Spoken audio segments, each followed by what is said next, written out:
your seats. All right, cross-examination. You can sit down, ma'am.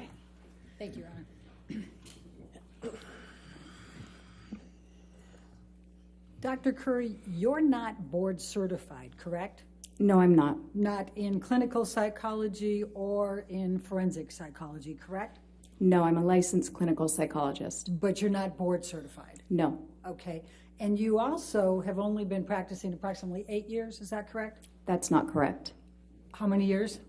I've been licensed for 10 years, Okay. and I've been practicing for about 15 years. Okay. And that includes what you went through with your different trials in Hawaii and everything else that you testified to, correct? Yes. Okay. Now, you went to Mr. Depp's home for dinner and drinks before you were hired as an expert in this case, correct? That's not quite right. I was interviewed at Mr. Depp's home by his legal team. Dinner was served. You, in attendance with Mr. Depp was Adam Waldman, correct? Yes. Ben Chu, correct? Yes. Camille Vasquez? Yes. Okay. And the dinner lasted approximately 3 to 4 hours, correct? Yes. And it included The interview. drinks, correct? Yes. Dinner and I believe drinks were served. Okay. And this was before you were hired as an expert, correct? Yes, this was an interview so that they could make an informed decision as to whether or not to retain me. And don't you think that's a little odd that you're getting interviewed by Mr. Depp to decide whether you're going to testify adversely against Amber Heard? I was interviewed by the legal team. Okay. And Mr. Depp was present. It was his home, correct? Yes. And he was serving dinner and drinks. He was correct? not serving dinner and drinks. Well, it was at his house at his behest, correct? Yes, it was at his house. Okay. And you were contacted by Camille Vasquez, somebody you knew in the community, in February of 2020. Is that correct? I knew of Ms. Vasquez professionally. We live in the same city, and I work with many attorneys. Okay. And at that time, you not only knew Johnny Depp, you'd seen a number of his TV and movie roles, and you believed he was a good actor, correct? Not correct. I did not know Johnny Depp. I Well, had you knew seen of several of him. his movies. You knew who he was. Yes. Right. And you believed he was a good actor, correct? Yes. Okay. And then you provided an expert designation in this case before ever seeing Amber or having an opportunity to review any documents or records. Isn't that correct? I did not provide an expert designation. That's an attorney thing. My opinions are contained in my report. Let's pull up Plaintiff's Exhibit 884, please.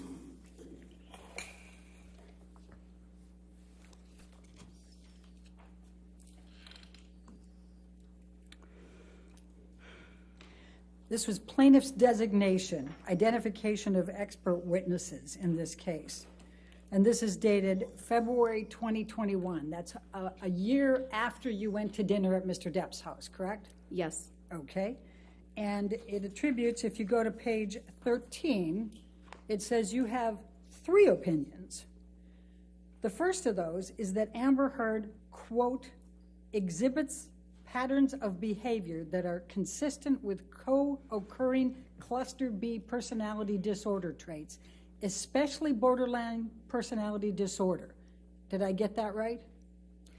I'm reading that here. That is not my opinion. Okay. Well, but it's a current opinion, but this was not an opinion of mine then. I didn't have any opinions at that time. It says Dr. Curry will testify, correct? That's what it says, yes. Okay. And this is a signed pleading, correct? On behalf of Mr. Depp. I'm not sure I understand what that means. You don't understand what a signed pleading is?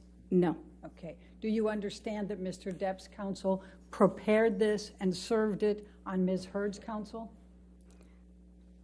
I'm not an attorney. I don't understand necessarily all of these procedures. Okay. Are you aware that Mr. Depp is on an audio recording years earlier taunting Amber Heard that she has a borderline personality disorder? I was made aware of that in this case, yes. So you did Actually, that one of the audio not tapes necessarily you listened to? taunting, but I do recall hearing that Mr. Depp had used that phrase. So it's a coincidence that you now think she has those attributes after the attorneys listed it in February 2021 before you'd looked at anything, and Mr. Depp had made that accusation to Ms. Heard years earlier. My opinions aren't based on coincidence. It's objection. I'm Okay. sorry, Dr. All right. Yes.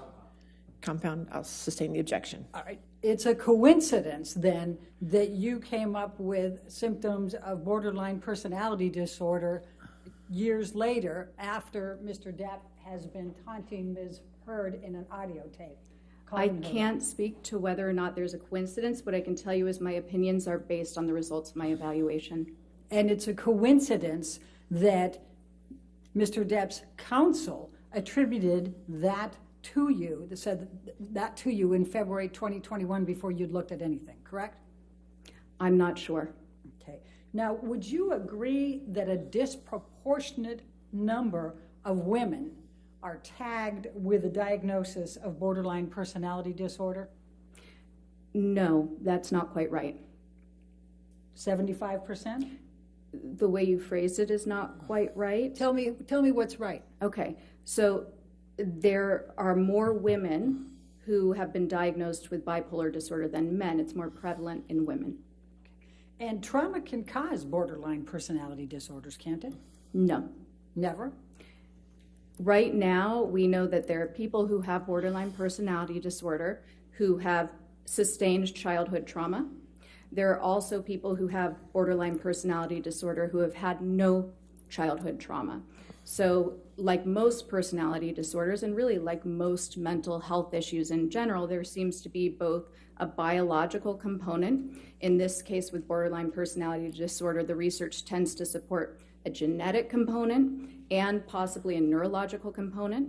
And then there is also possibly an environmental component triggering those genetic markers. Do you know the percentage of women who are victims of IPV, intimate partner violence, or domestic abuse who are diagnosed with borderline personality disorders? I can't tell you the percentage off of the top of my head, but I do know that there is a larger, women with borderline personality disorder tend to have a higher prevalence of being involved in intimate partner violence relationships, being the receiver of violence, and being the perpetuators of violence. Now, you've never been asked to testify or serve as an expert with respect to whether someone has a bipolar disorder. Is that correct? A bipolar disorder? Yes. That's not correct. Okay.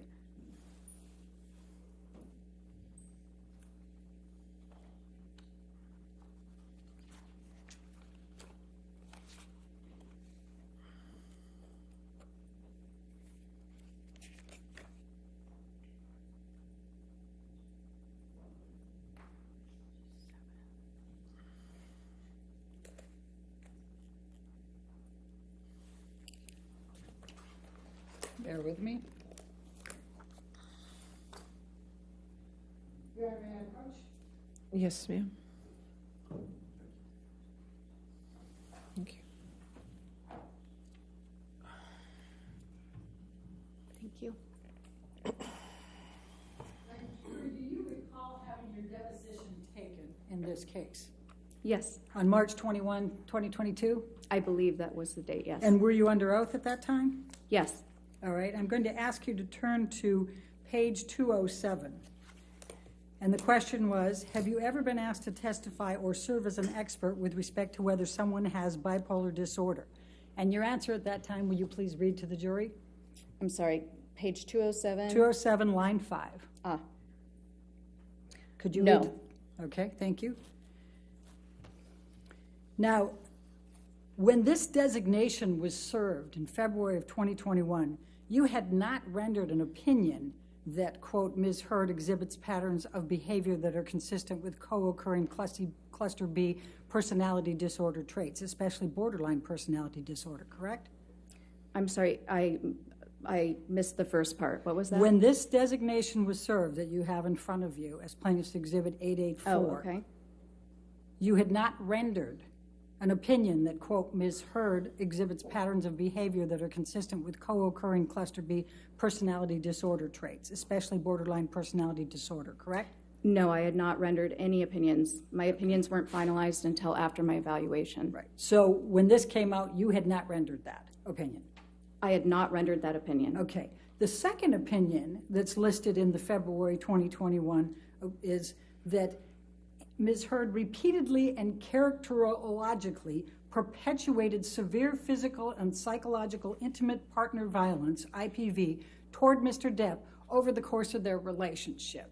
End of quote. Did I read that correctly? It says perpetrated, but other than that, yes. Okay.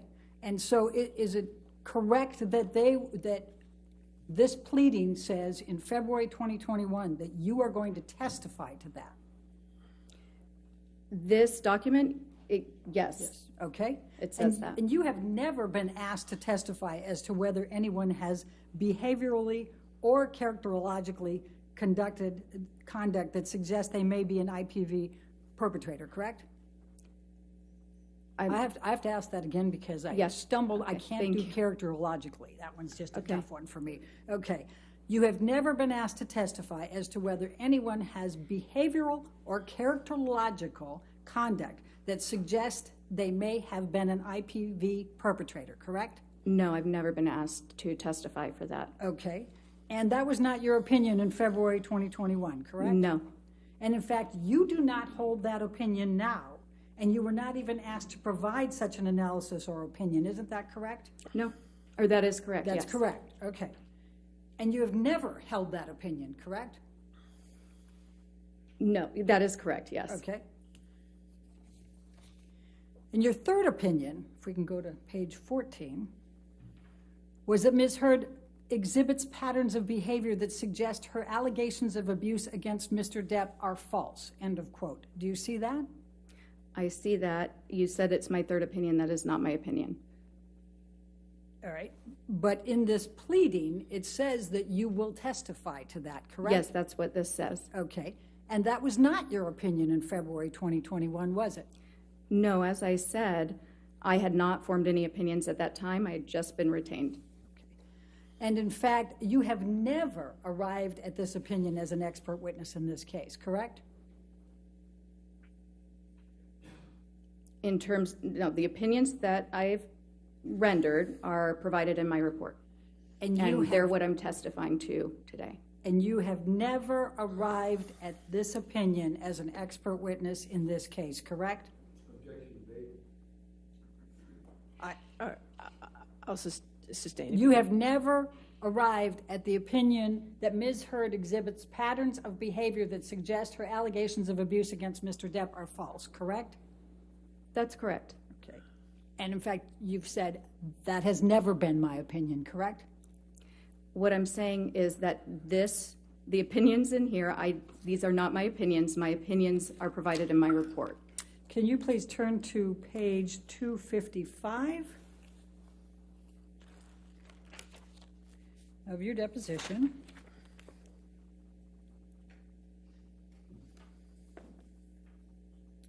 And if we could start on 254 to give the context. I don't have that page, I'm sorry. 254, line 11. Oh, okay.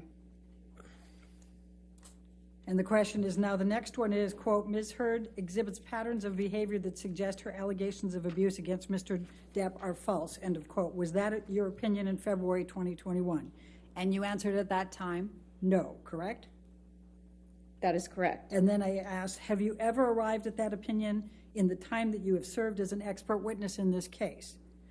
And your answer was, could you read that to the jury, please? Yes. So no, it's not the task. I was cut off, or essentially what I said then was, no, Dr. that's Curry, not the task of Dash. That was never my task to determine. Can I say what that means? No. And then the question is, so is it fair to say that you have never arrived at an opinion that, quote, Ms. Heard exhibits patterns of behavior that suggest allegations of abuse against Mr. Depp are false, end of quote. And what was your answer?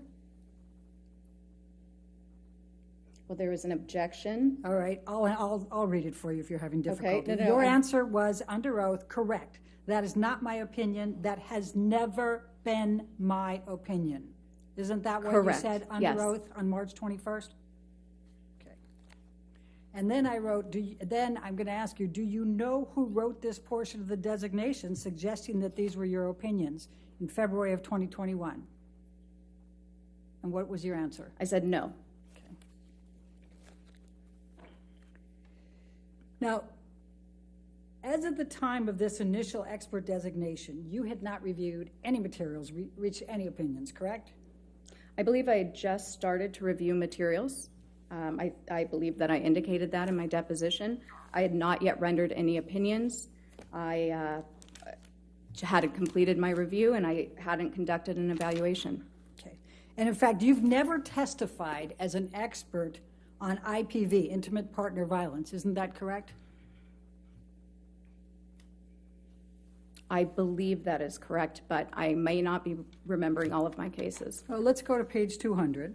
Okay.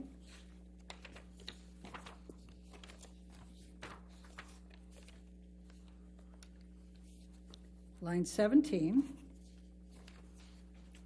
My question was, have you ever testified as an expert on IPV? And your answer under oath then at line 22 was what? Oh, gosh, let me catch up. Line 22. No. And you've never testified as an expert on emotional distress damages associated with IPV, is that correct? That's correct. Okay. And you've never been asked to testify with respect to emotional damages associated with domestic violence or abuse, isn't that correct? Again, I'm reluctant to say that's correct because with 15 years of experience, a lot of my cases have been complex, and that may have been a component, but I don't remember explicitly a case being just about that. Let's go Correct. to page 199, line 20. My question to you was, have you ever been asked to testify with respect to emotional damages associated with domestic violence or abuse? And your answer under oath at that time was? No. I've not, right? Sorry, I isn't that haven't what found you the said? page in time. Okay. You said, no, I've not. But I have correct? not. Okay. Now, you also have never been asked to testify on whether an individual is being truthful in saying that they are a survivor of IPV. Is that correct? That's correct. Okay. And you have never qualified as an expert to speak to whether a person suffered from IPV, intimate partner violence, or was a victim or survivor of IPV. Is that correct? That's outside the task of a psychologist to determine whether an event occurred. We assess behavior, we assess mental status, we don't detect crimes. So you have not been asked to testify to that, correct? It's not something that occurs, so no, I have not. And you were not ultimately asked to provide any opinions on that, correct? No, I was not. Okay. Now, you did not disclose in any of the designations or your report that you had met with and had dinner and drinks with Mr. Depp, did you? I'm sorry, can you repeat that one more time? Yes, That you did confused not me. disclose in any of the designations or in your report that you had dinner and drinks with Mr. Depp, correct? I did not disclose that I was interviewed by the legal team, no. I asked a different question. Are you trying to resist that you didn't have dinner with Mr. Depp and drinks? I'm not trying to resist that, but it's not quite right. You What did you're have dinner with stating. Mr. Depp, did you not? I did, with And his you had legal drinks team with and Mr. Depp, did you not? And what? You had drinks with Mr. Depp, did you not? Drinks were served. This was over 2 years ago. I may have had a drink with dinner, yes. In fact, you thought you had a mule something, right? Possibly. Yes, okay. And you didn't disclose that you had met with Mr. Depp, Mr. Waldman, Mr. Chu, and Ms. Vasquez at Mr. Depp's house for 3 to 4 hours and had dinner and drinks, correct? I did not disclose that. It's not significant to the report. You don't think that's significant, correct? I don't. Okay. But you've never been asked to meet with a client in his counsel before being retained as an expert, either before or after, have you? No. And you justified that it was okay in this case because it was a high-profile case. That's not quite right. I justified it in this case. Actually, I sought consultation about it. First of all, the person who had retained his attorneys was unable to come to my office with his attorneys. And yes, this is a very visible case. It's been going on a very long time.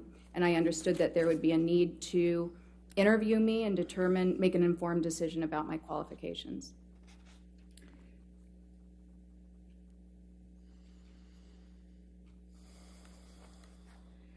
Can you look at page 240, please?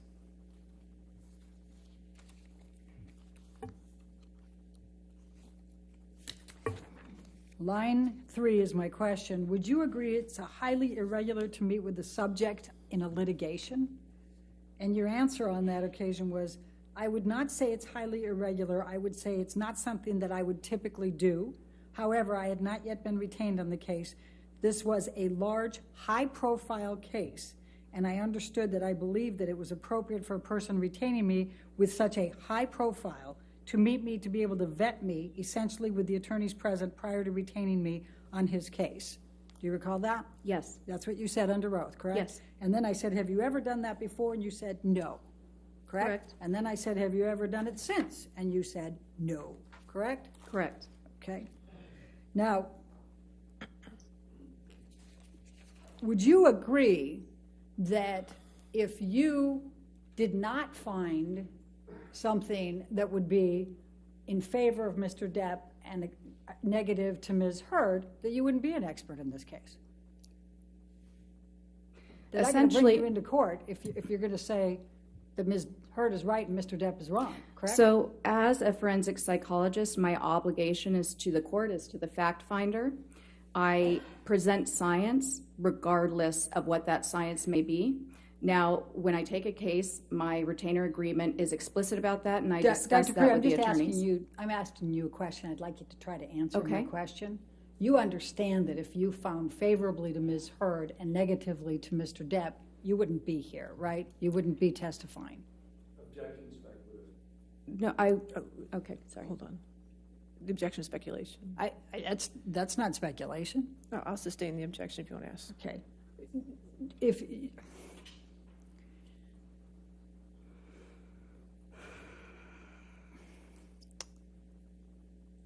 goes to bias, Your Honor.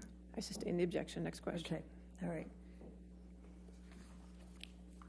You were, in fact, so excited about being involved in this case that you told your husband, even though this was a highly confidential matter, that you were going to be conducting the examination of Ms. Heard, didn't you? That is not accurate. You not only told your husband, but you told Ms. Heard that you told your husband, correct? Ms. Bredehoff, that is not accurate. What is accurate? You're incorrect. That is not correct. Is your testimony today under oath that you did not tell your husband that you were going to be conducting the examination of Amber? That is my testimony. Okay.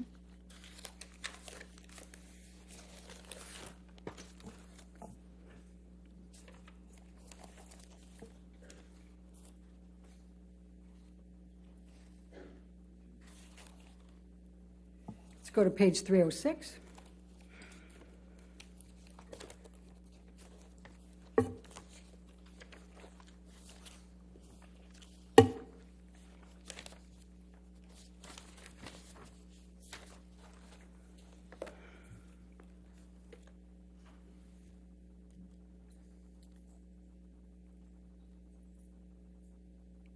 So the question that was asked was because you brought muffins, you said, from your husband, right? You gave those to Ms. Heard, correct? May I clarify what occurred so that we can stop talking about the muffins? What happened was that I was getting ready that morning. I frequently bring muffins to the office. My husband did happen to know that there was going to be a celebrity client coming in because on the mornings that occurs, which often occurs, we have to actually clear the office and move the staff to the other office. So yes, on the one hand, he was aware of that. I was getting ready. I asked him to go to the bakery near our house and pick up the muffins for me because I was running late. He often has to do that because I often do run late. He brought the muffins back to the house. I brought them into the office. Ms. Heard and I enjoyed the muffins together. I think I made a comment to her along the lines like, we can thank my husband.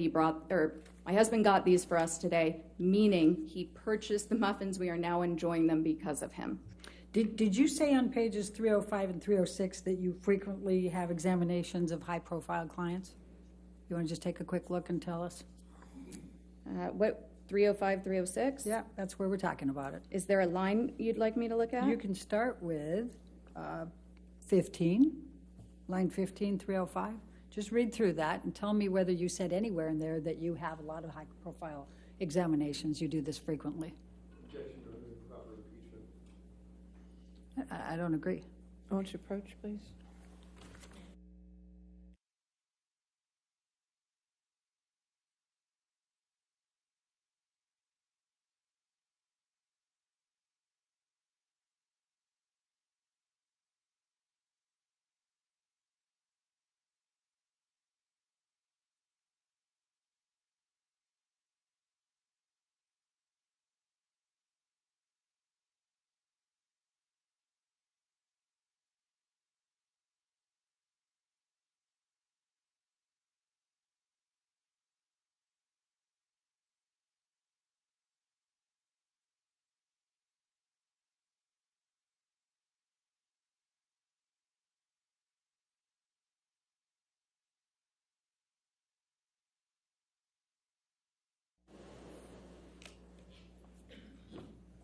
So why did your husband get the muffins for Amber Heard?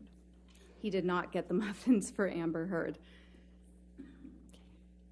He knew you had a high-profile client, and you were preparing for a very long time, and you asked him to pick up the muffins, correct?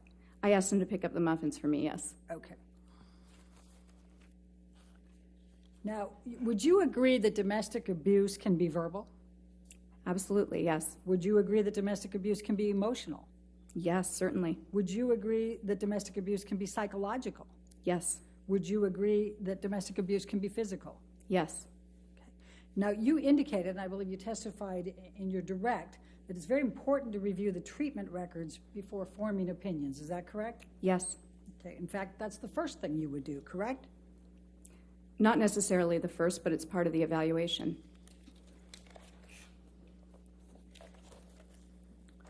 Let's go to page 261.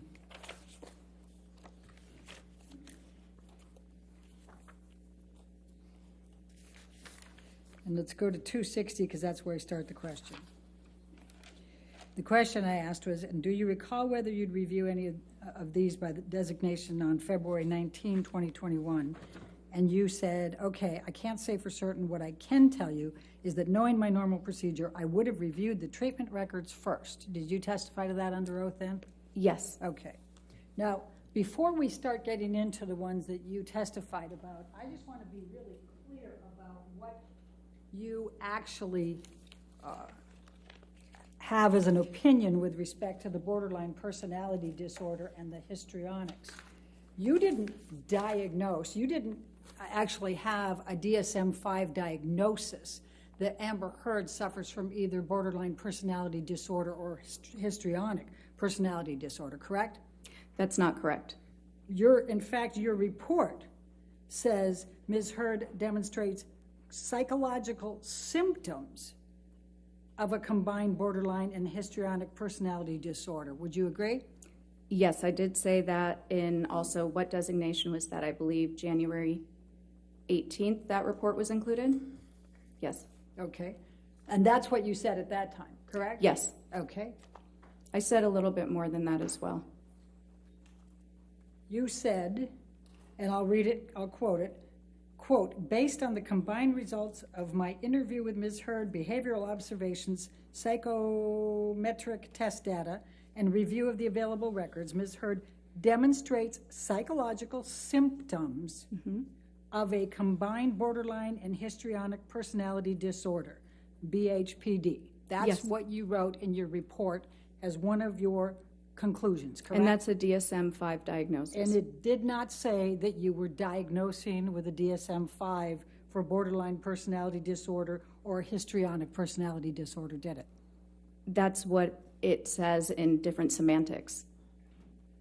Oh, so what you meant to say... It did not use the words you just said. Now, let's talk about the treatment records that you said that you reviewed. But I'm going to start with Rocky Pennington. Your testimony was that out of the blue, Amber hit Rocky Pennington, correct? I can't remember exactly what I said, but I did reference Ms. Pennington's deposition that Ms. Heard struck Ms. Pennington in the face. In Yes. fact, Ms. Pennington testified that she hit Ms. Heard.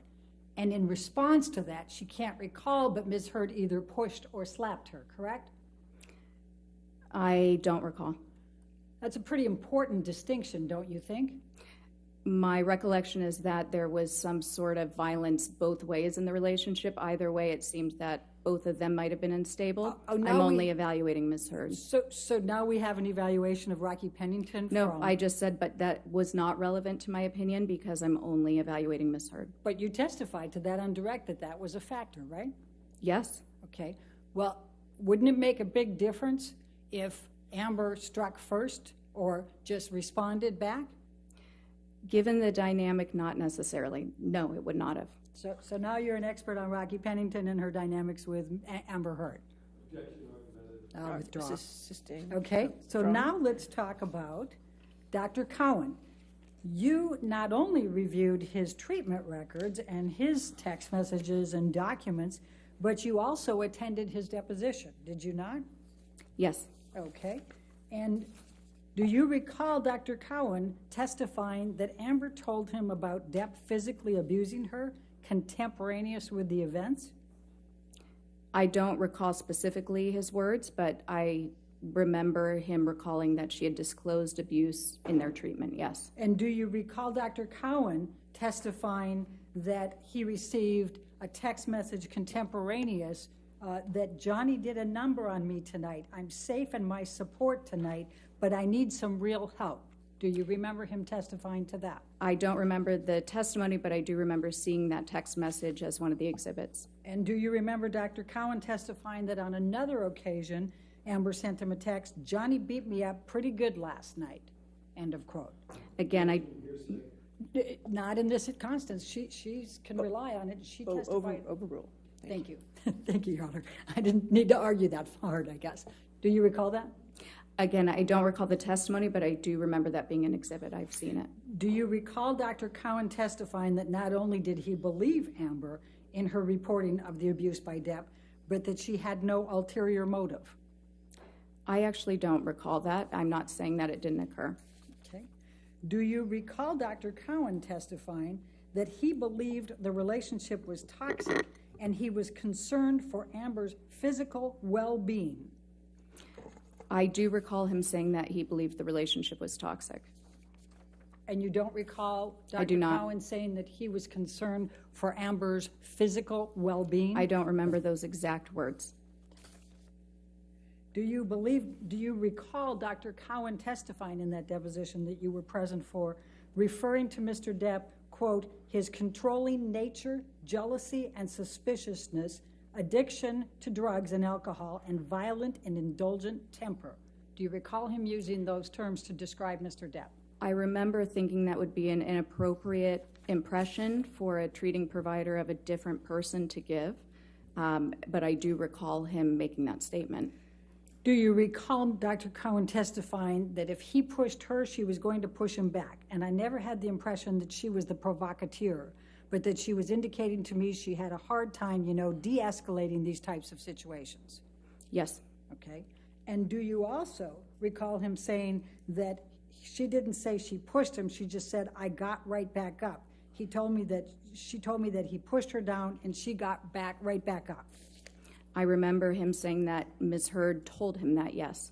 And do you recall him testifying you could interpret it that way? I kind of interpret it more, metaphorically, that when somebody comes at her, she goes back at them, in a similar way, whether it's verbally or she protects herself. Do you recall that? I recall something along those lines, but it was a 6 or 7 hour deposition, so the specifics are not fresh in my mind. Do you recall Dr. Cowan specifically testifying that he believed Amber Heard when she reported the physical abuse by Mr. Depp? I recall him saying that and following it up with a statement that you have to take the patient at their word when you're the therapist. You recall that? Yes. Do you recall him saying that he believed her? That he found her believable? Yes, that he found her believable. Okay. Now, you also testified about Amy Banks. Do you recall that? Yes. And before we go there, Dr. Cowan has been a clinical psychologist for 40 years, correct? I'm not sure. Okay. Well, he testified to that, didn't he, in the deposition? I don't recall. And he also saw Amber Heard for over 2 years, correct? Yes. From 2014, approximately August 2014 to 2016, correct? Yes, he did. For a period of time. Would you agree? Okay. And he also testified that he did not diagnose Amber with borderline personality disorder. Do you recall that testimony? He also testified that he doesn't use diagnoses, but yes, I do recall that. And do you recall that it was those words were in his notes, but he said he had written that down, but then he discounted it and determined that that was not correct for her? All right, you want to approach?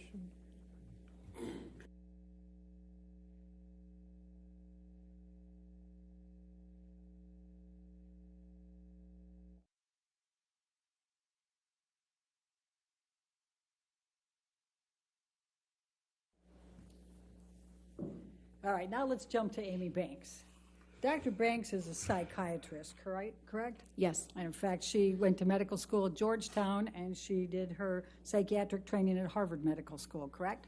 I believe that's correct. I don't recall 100%.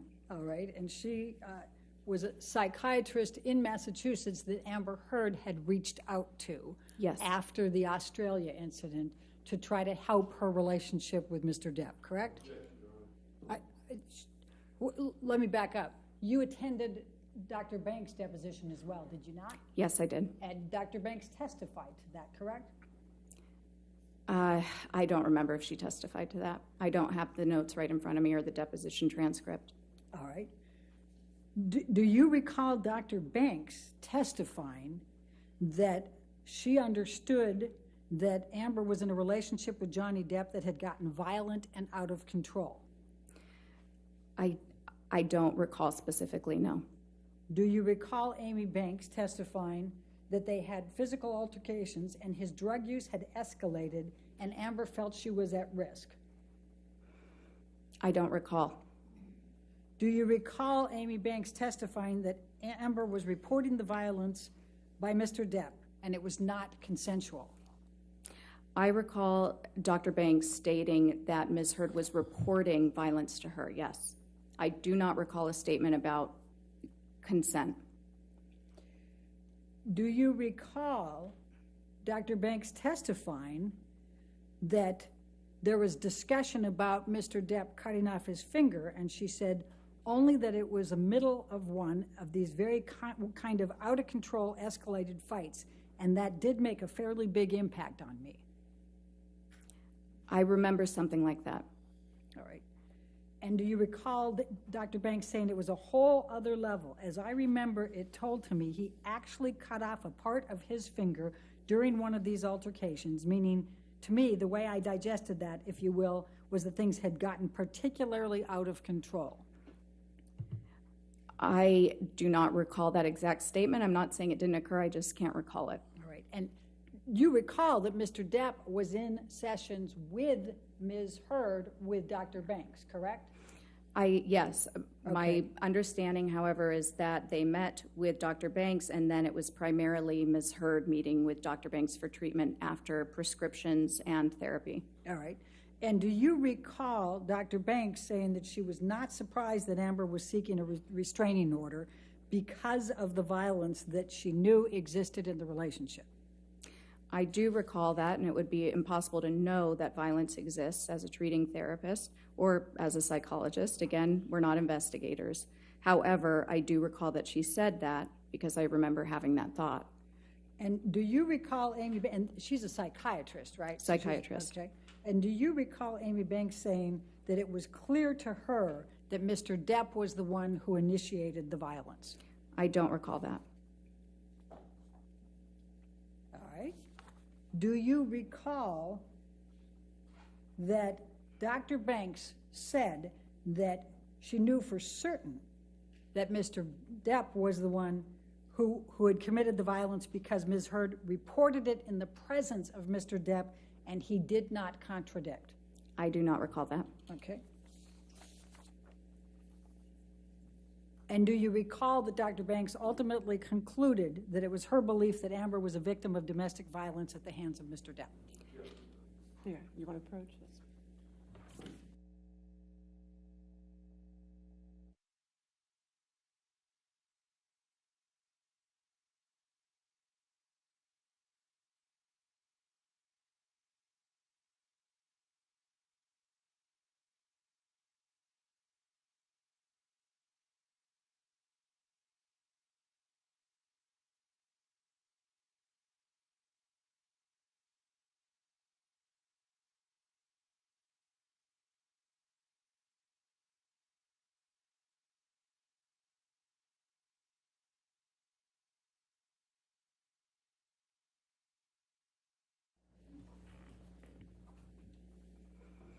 And what was your answer to that last one? I'm sorry.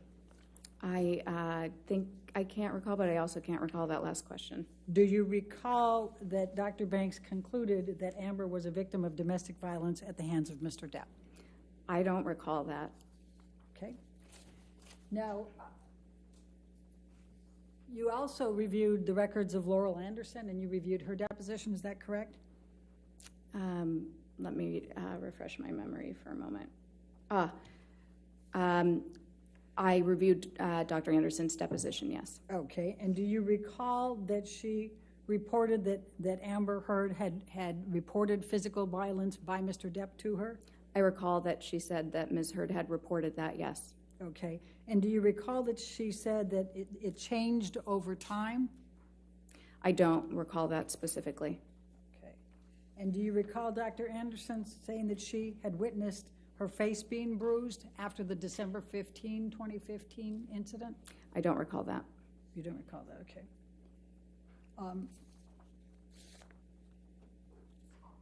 And do you recall that Dr. Anderson said that Amber had reported that he had pulled out her hair, bruised her face, kicked her leg, and hit her in the head? Yes, Ms. Heard did report that to her according to her testimony. Okay. And do you recall that Amber Heard said that Mr. Depp was scaring her? I don't recall that specifically. Okay. And do you recall that Dr. Anderson said she believed that Amber Heard was a victim of domestic abuse at the hands of Mr. Depp? I recall, no, I don't recall that statement. All right, let's go to Bonnie Jacobs. You said that you reviewed the notes from Bonnie Jacobs, correct? Yes. And what you testified to was that you discounted these because the first notes from Bonnie Jacobs indicated that she already had all of these symptoms, correct? I'm sorry, I don't understand what you're saying. I discounted. Tell me why you discounted Bonnie Jacobs' notes. I did not discount Bonnie Jacobs' notes. You said that Bonnie Jacobs, in her notes, had already determined that these symptoms were present for Amber Heard before the relationship with Mr. Depp, did you not? What I recall saying was that within Dr. Jacobs' notes, she's documented instances in which Ms. Heard reported to her over the course of therapy that she was experiencing nightmares, recurrent nightmares, in fact, about childhood abuse. Okay.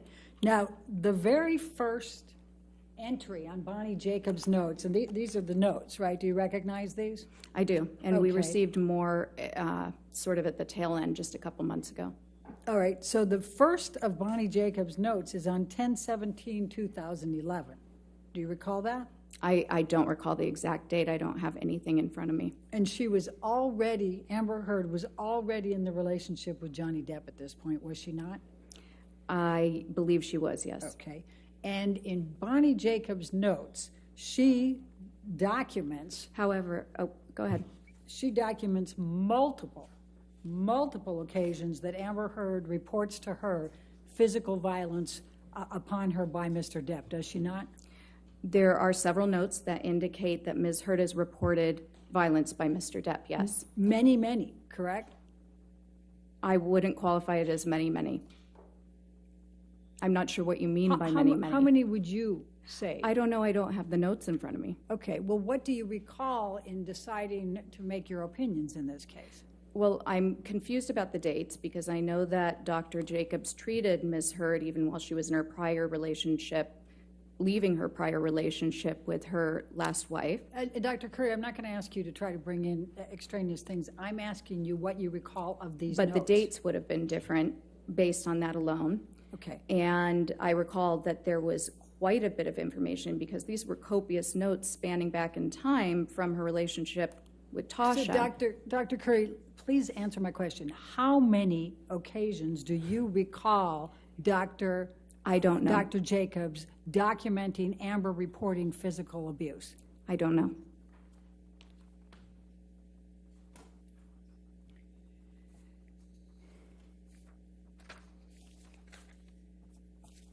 Now, you also said that you listened to audio tapes in this case, correct? Yes. Did you hear Mr. Depp admitting to headbutting Ms. Heard? That is not what I heard. You didn't hear that? I heard a conversation about headbutting. I did not hear him, as you said, admit to headbutting Ms. Heard. Okay, that's your characterization of it, correct? Yes. Okay. Did you see the videotape of Mr. Depp in the kitchen? Yes. Okay. Did Ms. Heard imagine that or create that, or was she responsible for that somehow? Objection, unexpected. I'll sustain the objection. Next question. Okay. What, if any, impact did that have on your opinions watching Mr. Depp in that video? I'm not sure it was one of many pieces of the exhibits and other collateral data that I considered. I'm not sure what the direct impact was or if that could be measured. All right. Now, counsel asked you whether you had conducted any type of examination on Mr. Depp, and I believe your answer was no, correct? No. You did not review any medical records or psychological records from Mr. Depp either, did you? I reviewed all of the records that were available. Do you recall reviewing medical and psychological records on Mr. Depp? Yes. Do you recall Dr. Blaustein referring to Mr. Depp having rage? No, I actually recall him referring to Ms. Heard in that note. Your testimony is that Dr. Blaustein was referring to Amber Heard as having rage? I transcribed several of the notes, and I may be missing a time when I said that about Mr. Depp. The handwriting was very difficult to transcribe, but there was one instance in which I recall transcribing him stating that Mr. Depp reported that Ms. Heard had rage. Dr. Blaustein's deposition was taken, was it not? I don't recall. Do you recall, so I take it then you don't recall him testifying that Mr. Depp told him he had rage and demons? I don't recall. Do you recall Dr. Blaustein testifying that Mr. Depp looked at his wife, Amber, like his mother or his sister that he didn't like? I haven't seen his deposition. I don't recall that. Okay. Now, did you see and do you know whether Mr. Depp has ever been diagnosed with any personality disorders? That's not relevant to my task to conduct an evaluation of Ms. Heard. So I do not know that he has had one. It was not in the records that he did. All right. So one way or the other, you don't know whether Mr. Depp suffers from any personality disorders. That's not my task. Okay. Let me go to IPV perpetrators. Would you agree that accusations of infidelity can be considered one of the characteristics of a personality perpetrator of IPV? It can be a characteristic of a lot of things. It is something that can be weaponized if somebody is trying to or is having rage toward their partner. Let's go to page 270.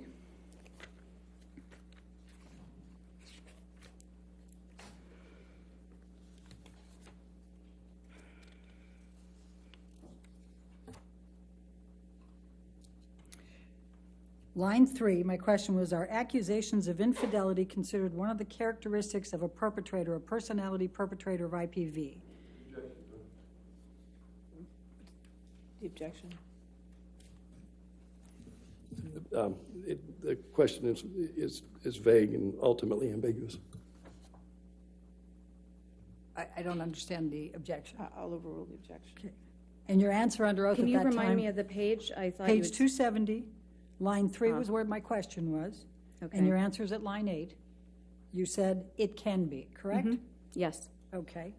And interrogating your partner about unfounded accusations of infidelity can be abusive. Would you agree? It can be if they're unfounded, yes. Okay. And psychological consequences for a victim of IPV can include diminished self-esteem, correct? Yes. Depressed mood, Yes. anxiety, Yes. fearfulness, Certainly. diminished self-agency, Yes. feeling powerless, Yes. loss of sleep. Yes. And IPV is a traumatic stressor. Would you agree? It is. All right. And IPV is capable of resulting in PTSD, is it not? It is. Okay. And IPV is capable of resulting in other trauma-based disorders, correct? Yes. Okay. Now, Amber's medical examination, she was cooperative, correct? Her psychological, yes, she was cooperative and polite. Okay. And in the 2 full days of examination, you felt she was polite and answered all your questions, except in one instance where she furrowed her brow when you were asking about friendships in high school, correct? That's not correct. All right, let's go to page 275.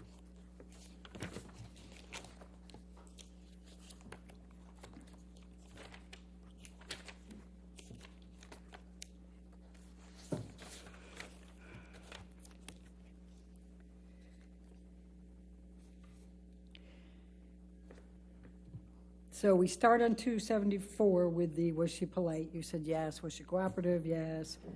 Did she answer your questions? For the most part, yes. This is, now we're on page 275, lines 4 and 5.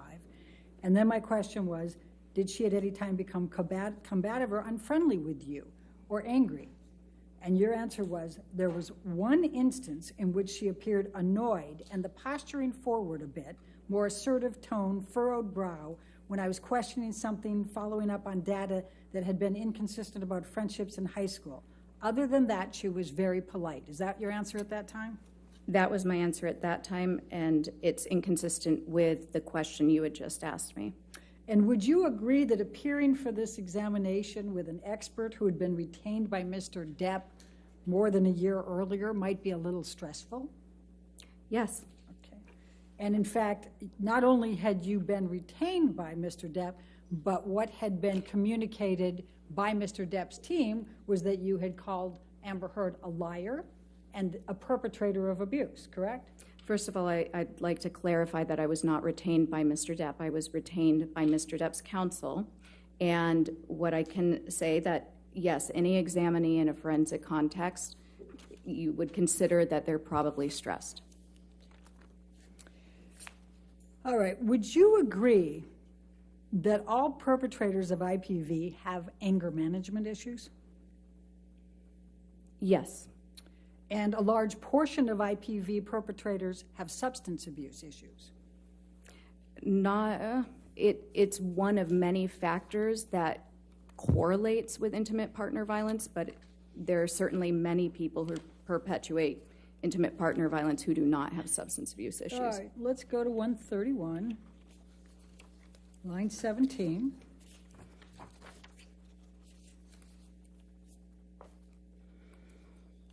$131, you said? Yes, line 12 is what I have here.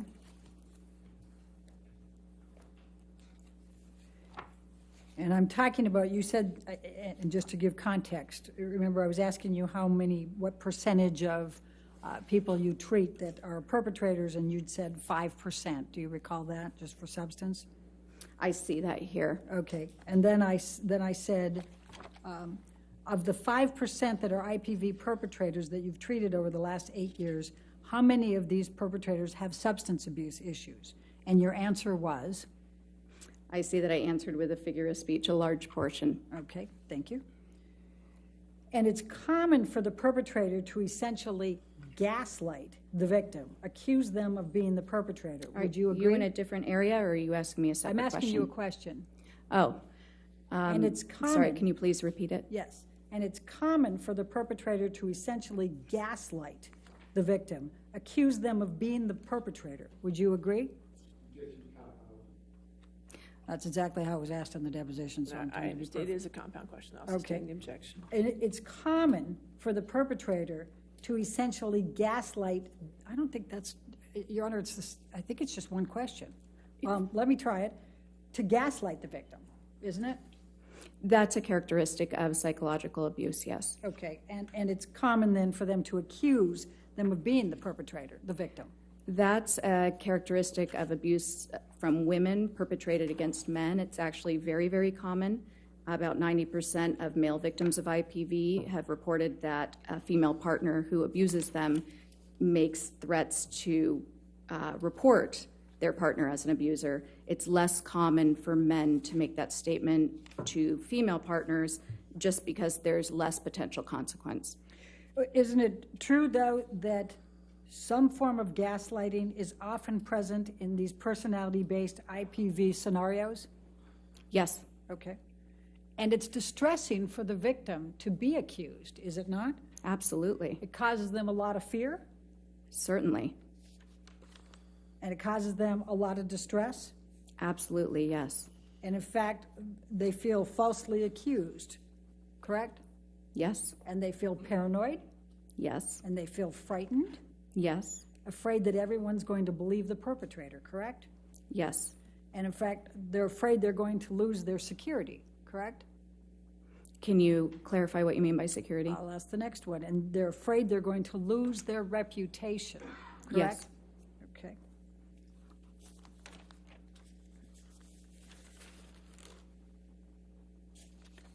Now let's talk about the testing for a moment. You talked about the MMPI-2, but that's not the most recent MMPI, is it? No, it's the most researched. Okay. Now, you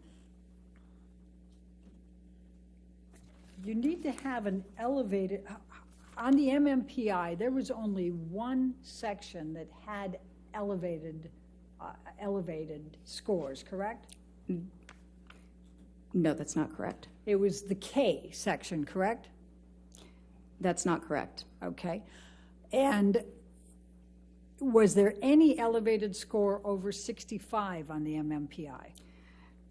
I would need to take a look at it. If, I provided a 25-page interpretation outline. If you're able to pull that up, I'd be happy to go over any of the individual scores for you. Can you recall any clinical scales for the MMPI-2 for Amber Heard that were above 65 as you sit there today? Again, there are multiple scales on this test, 25 pages worth listed. So if you can pull it up, then I can review and give you a confident answer.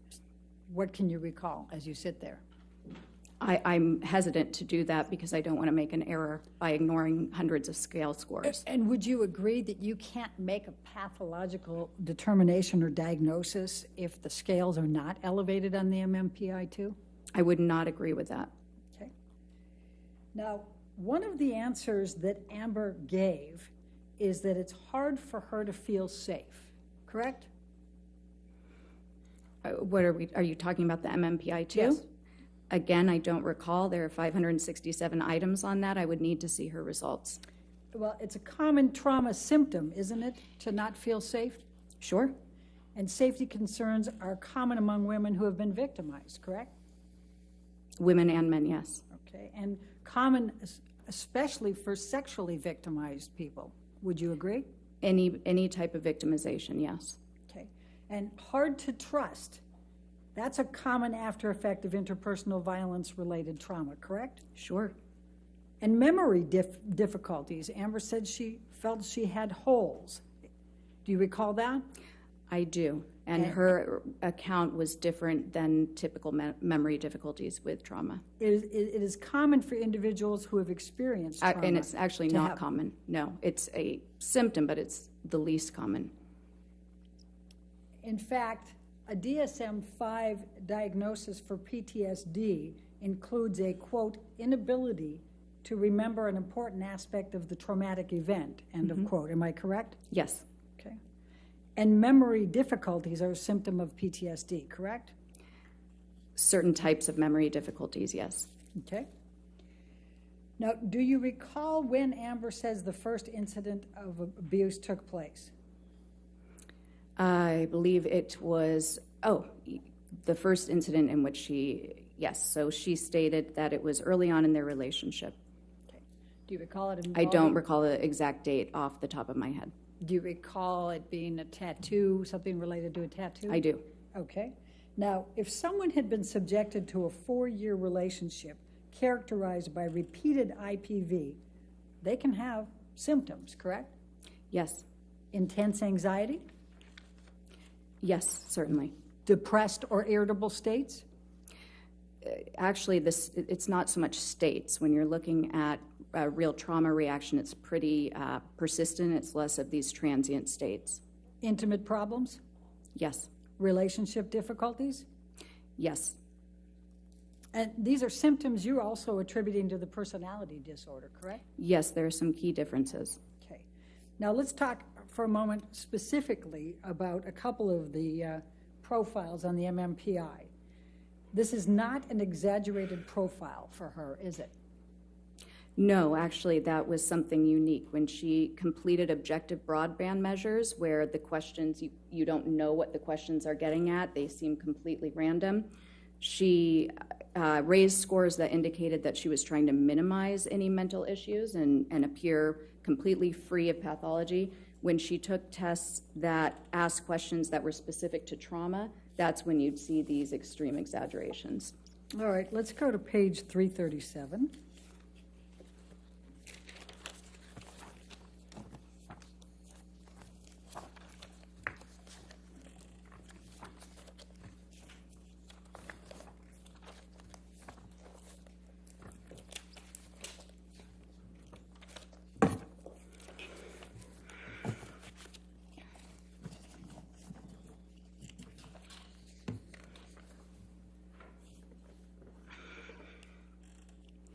My question on line 7, this is not an exaggerated profile, is it, for her?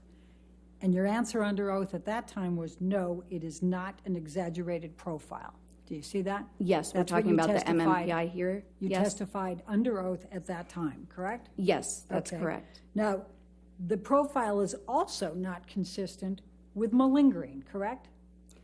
The MMPI-2 profile, it's specific to how she approached this test, and you're correct. For this test, it was a defensive profile, not an exaggerated profile.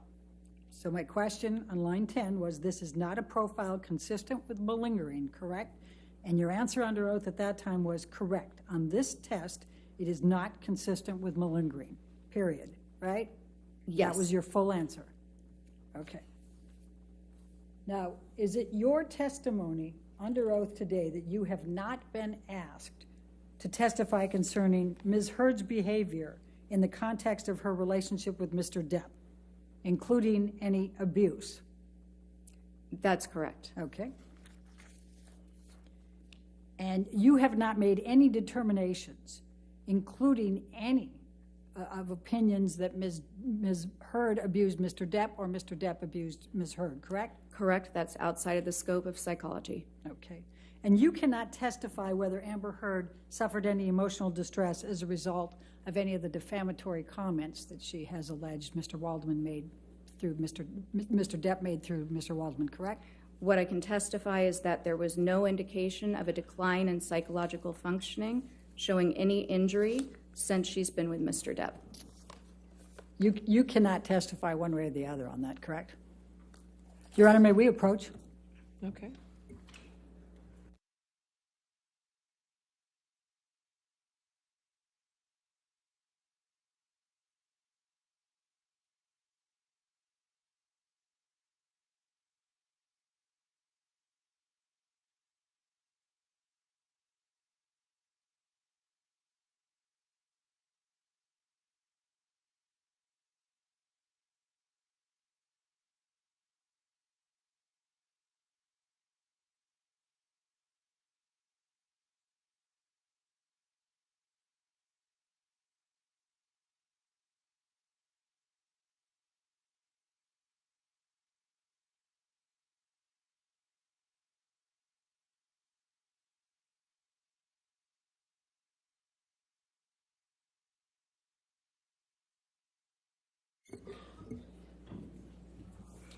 Dr. Curry, Yes. in your report, nowhere in your report did you provide any opinion of whether Ms. Heard suffered emotional distress as a result of the defamatory statements. Is that correct? That's correct. Okay, thank you. I have no further questions. All right, redirect.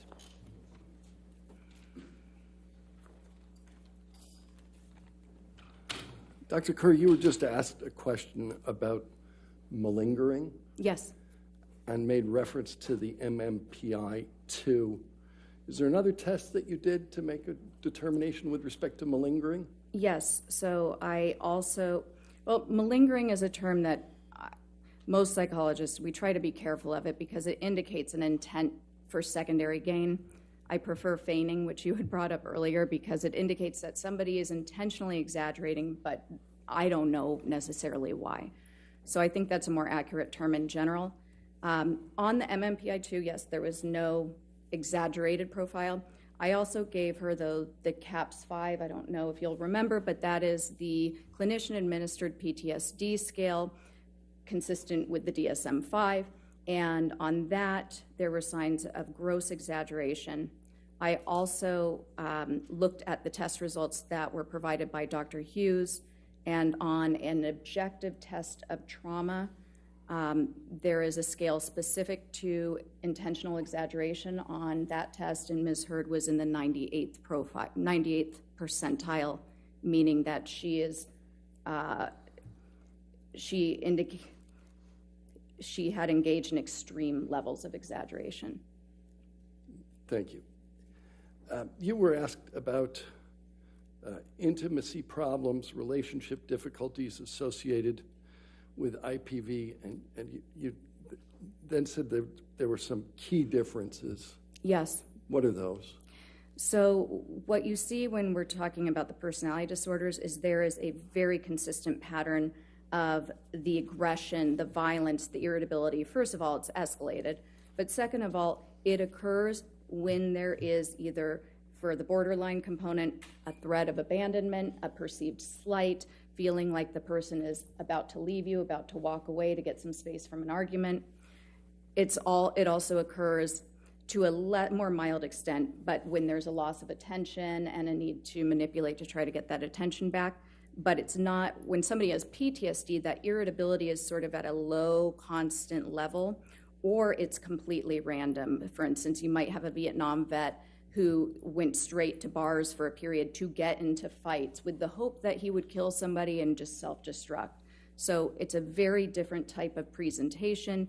IPV, it might be more irritability, but that's actually less of a symptom for female IPV victims. Usually what you'll see is somatic symptoms, the depression, a lot of fearfulness and anxiety, but typically more complaints about somatic symptoms.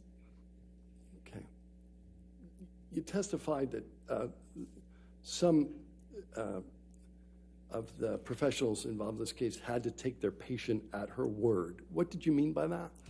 So when you're providing therapy, you're in a very different role than an examiner. When you're the forensic examiner, you're just really looking at data to make a decision. When you're a therapist, you're an advocate for your client's well-being. And in fact, it's considered extremely unethical for a treating provider to ever provide opinion testimony like I'm providing, because it's so well known in our field that you're going to have an automatic bias for your client. It's almost a sense of protection, advocacy, wanting their best, which is why we also know that it's very inappropriate to convey any sort of opinion about whether a crime occurred, whether abuse occurred. We can certainly believe our clients, we can support them in their therapy and take them at their word, but when giving opinions and consultations, we have to be very, very cautious and really only provide the facts. We would state things in terms of, my client did report this, I saw this, here was our treatment plan, here was the diagnosis. It's we're taught, we're trained to stay away from making any sort of opinions, understanding that most of the time, and most of Ms. Heard's providers were just treating Ms. Heard.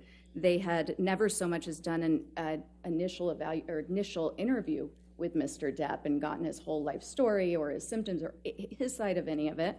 And they're going to be advocating, and the treatment relationship is about helping your client achieve well-being, not making formal psychological or psychiatric opinions. So you're asked a question about a series of doctors. Dr. Cohen, treating physician? Yes, he was a psychologist. Yeah. Dr. Banks, treating physician? Dr. Banks, yes, treating psychiatrist. Dr. Anderson? Yes, treating psychologist. Every one of them had to take Amber Heard at his word, right? Yes. Excuse me. Oh, overruled on that. Thank you. No further questions. All right. Is this witness subject? Yes, sorry. Is this witness subject to recall? Yeah, for rebuttal. All right. Since you're subject to recall, Dr. Curry, please do not discuss your testimony with anybody, and please do not watch anything of this trial, Okay. okay? All right, Got thank it. you. Thank you. You can stay there for a moment. Okay. All right, ladies and gentlemen, we'll go ahead and take our afternoon recess for 15 minutes. Do not do any outside research and don't talk to anybody, okay?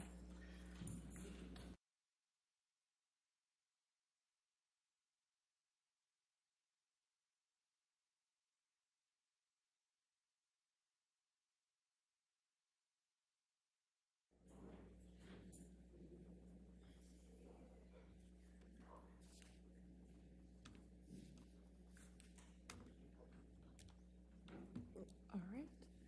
Let's go ahead and take our recess till 3:20. Your next witness is by deposition, is that correct? We will get you all set up then. All right, thank you.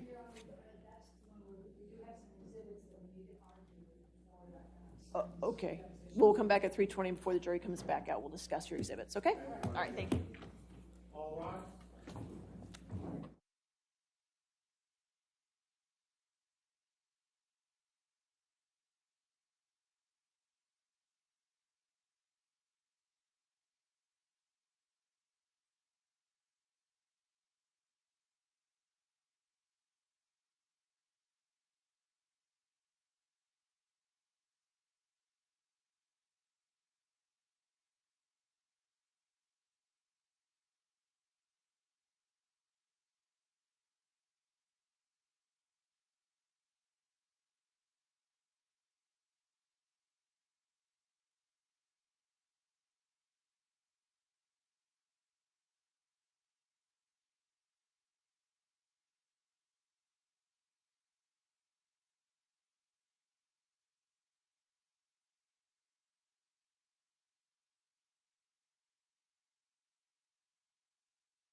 You want us to? Sure, well, Can you approach? Sure.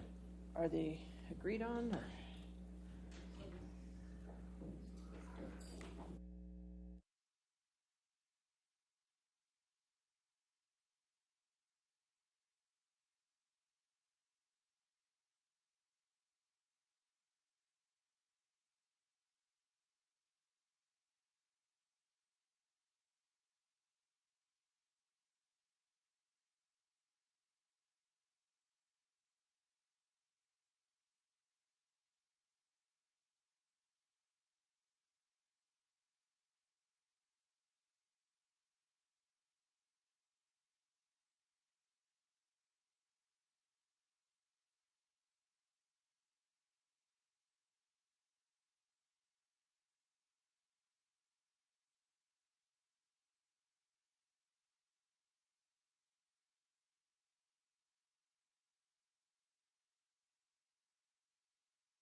All right, we're ready for the jury then?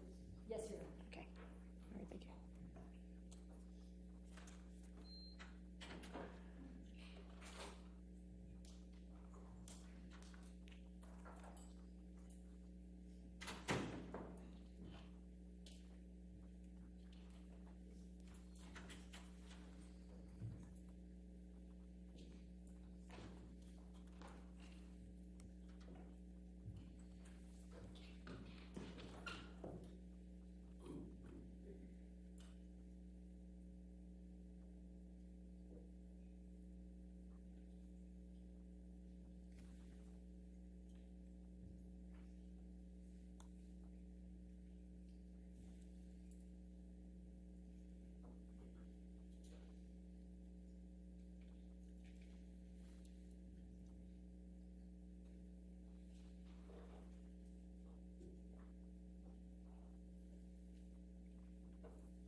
All right, thank you. Your next witness? We call Officer Melissa Sines by deposition designation. All right. by And deposition. just so the jury is aware, for the first hour or so, what you'll hear is questioning by Ms. Hurd's counsel. It will then shift to questioning by Mr. Depp's counsel. All right, thank you. Please state your name and your business address. Yes, Officer Melissa Sines, 1546 West Martin Luther King Jr. Boulevard, Los Angeles, California. And what is your occupation? I am a police officer. Okay. And how long have you been a police officer? Going on 12 years. What year did you begin as a police officer? 2009. And was that with the LAPD? Yes, it was. Did you have any law enforcement experience prior to coming to the LAPD in July of 2009? No, I did not. As of May 21, 2016, what was your rank? Can you repeat the date? May 21st, 2016. I was a training officer. And was that a P3? Correct. And as a training officer, were you considered a field training officer? Correct. And for how long a period of time had you been a training officer as of May 21, 2016? Approximately, I believe, 4 months. And who was the first officer you trained once you became a training officer at the LAPD? I don't recall. When did you start training Officer Haddon? I don't recall the exact month. Do you have an approximate? If the incident was in May, then it's going to be within 2 months of May, before or after. So are you suggesting that you may not have started training Officer Haddon until 2 months after the May 21, 2016 incident, so he wasn't there? No, I'm not. Was it 2 months or less from the time you started training Officer Haddon before the May 21, 2016 incident? Yes, so I have a probationer for 2 months.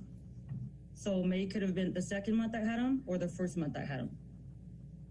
But you don't recall, as you sit here today, how long you had been training Officer Haddon as of the May 21st, 2016 incident? Correct. What does Central Division include? It encompassed downtown Los Angeles. In May of 2016, what shift were you on? I was working nights. And what would the night shift entail? What was the time from when to when? It is approximately 6:45 p.m. to 6:45 a.m. And how many days a week would you work the shift? Usually 3 days a week. Typically, what was the range of the number of units that were working on your shift in May 2016 in Central Division? I don't recall. I mean, are we talking less than 5, more than 10, more than 25? There would be at least 5 units. How high over that, I wouldn't know that. Every night is different. The city pulls from different divisions if there's special events going on, so it's constantly changing. Okay. But it's usually at least 5 and maybe somewhere between 5 and 10 if there's not a special event. Would that be a fair estimate? Correct. What was the process for checking out equipment in May 2016 after roll call?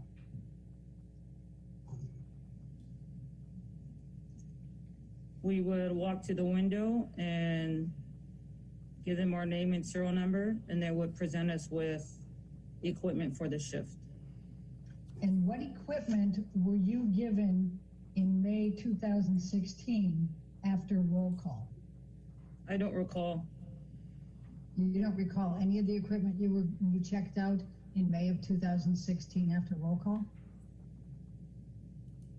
I don't remember that specific day that I checked out equipment. I can tell you what I typically check out, if that's what you'd like. All right, let's start there. I usually check out a police vehicle, a taser, a less lethal beanbag shotgun, and a regular shotgun. Anything else? No, nothing else. Do you check out body-worn video equipment? Yes, if you were trained in body-worn video, then yes, you would check that out. All right. Were you trained in body-worn video equipment? I was not. Have you ever been assigned body-worn video equipment? Yes, I have. When? I don't remember the specific date. What is your best estimate?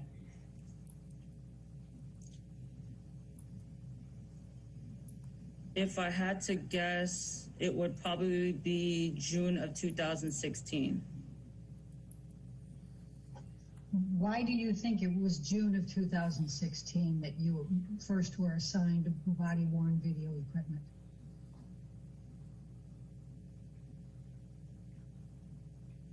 Because that's the time frame that I remember having to use it. It was new to me. I never used body-worn before. When did the LAPD start issuing body-worn equipment for Central Division? I don't know that date. When approximately? I don't know. I couldn't give you a date. Can you name any other officer that did not have body-worn equipment that was on your shift at any time between November 2015 and June 2016, other than you? I cannot. Have you had more than one body-worn video equipment? Body-worn camera, is that what you're asking? Yes. I have had 2. One in Central Division, and now a new one at Southwest Division where I currently am. The camera stays at their respective divisions.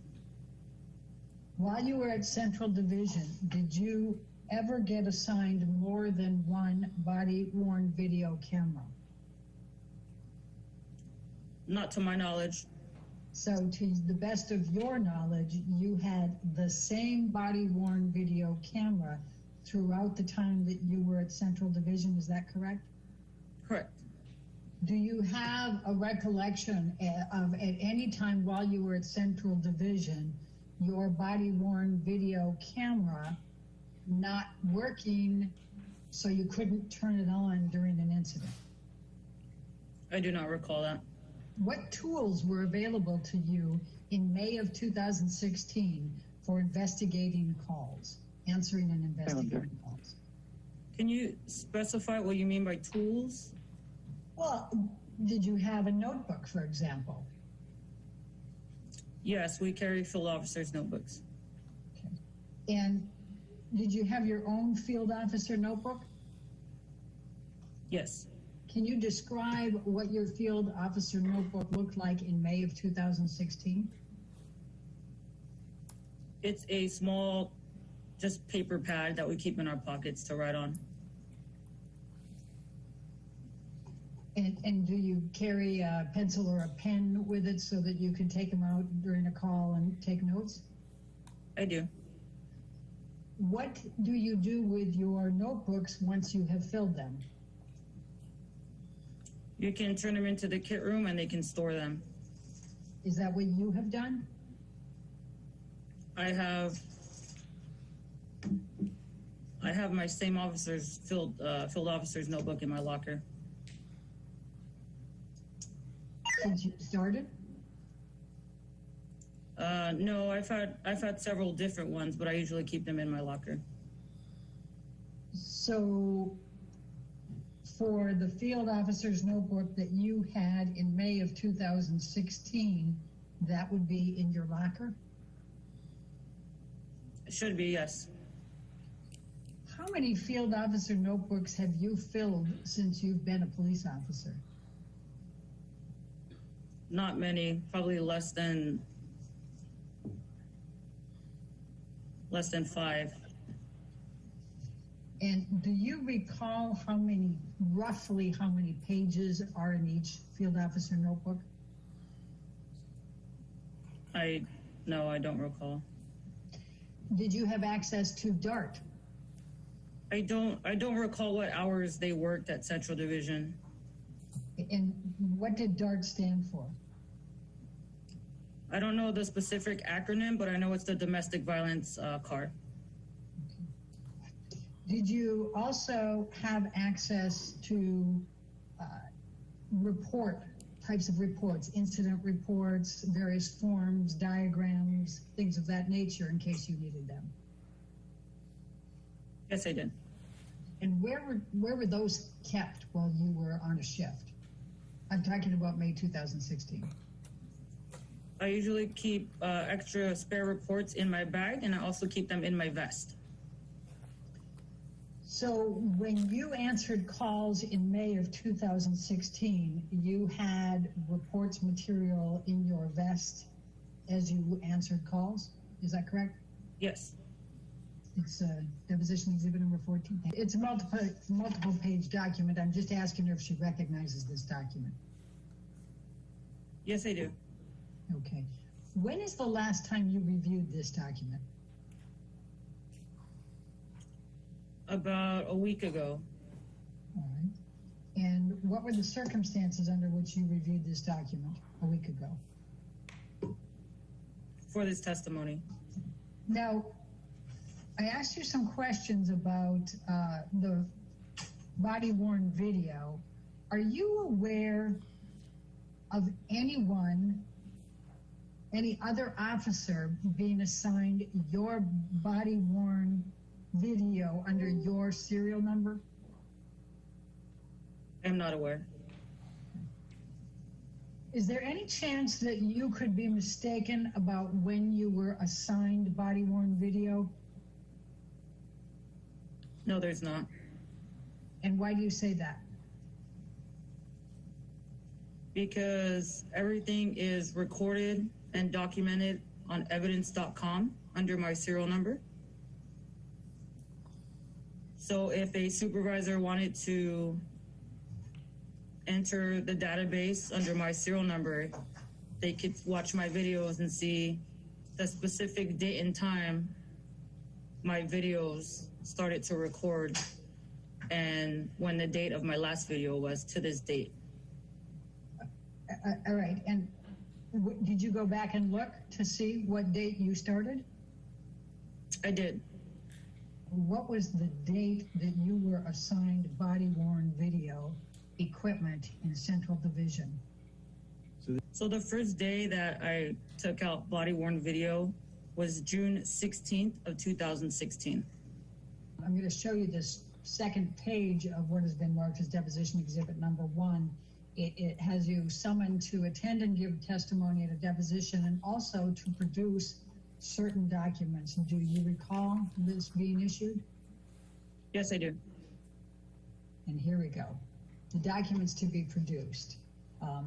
The first of those was all video footage recorded by you relating to any incident at 849 South Broadway, Los Angeles, California, 90014 on May 21, 2016, including all video footage relating to incident number, and it has the number on May 21, 2016. Did you conduct any type of search or any kind of effort to see if you had any video footage on May 21, 2016 relating to this incident? The answer is no. I'm going to ask you, did anyone at the LAPD at any point, supervisors, watch commanders, anyone connected with the LAPD, ever ask you whether you had any video footage from the incident of May 21, 2016? No. I'm going to ask you to take a look at number 2 here. It says all documents and or communications, including without limitation any notes, memoranda, reports, filings, and or summaries relating to any incident at 849 South Broadway, Los Angeles, California, 90014 on May 21, 2016. Are you aware of any documents or communications that would fit this description? No. Now, Officer Sines, you've had training on domestic violence, correct? Correct. Could you tell me what that consists of? We received training in the police academy.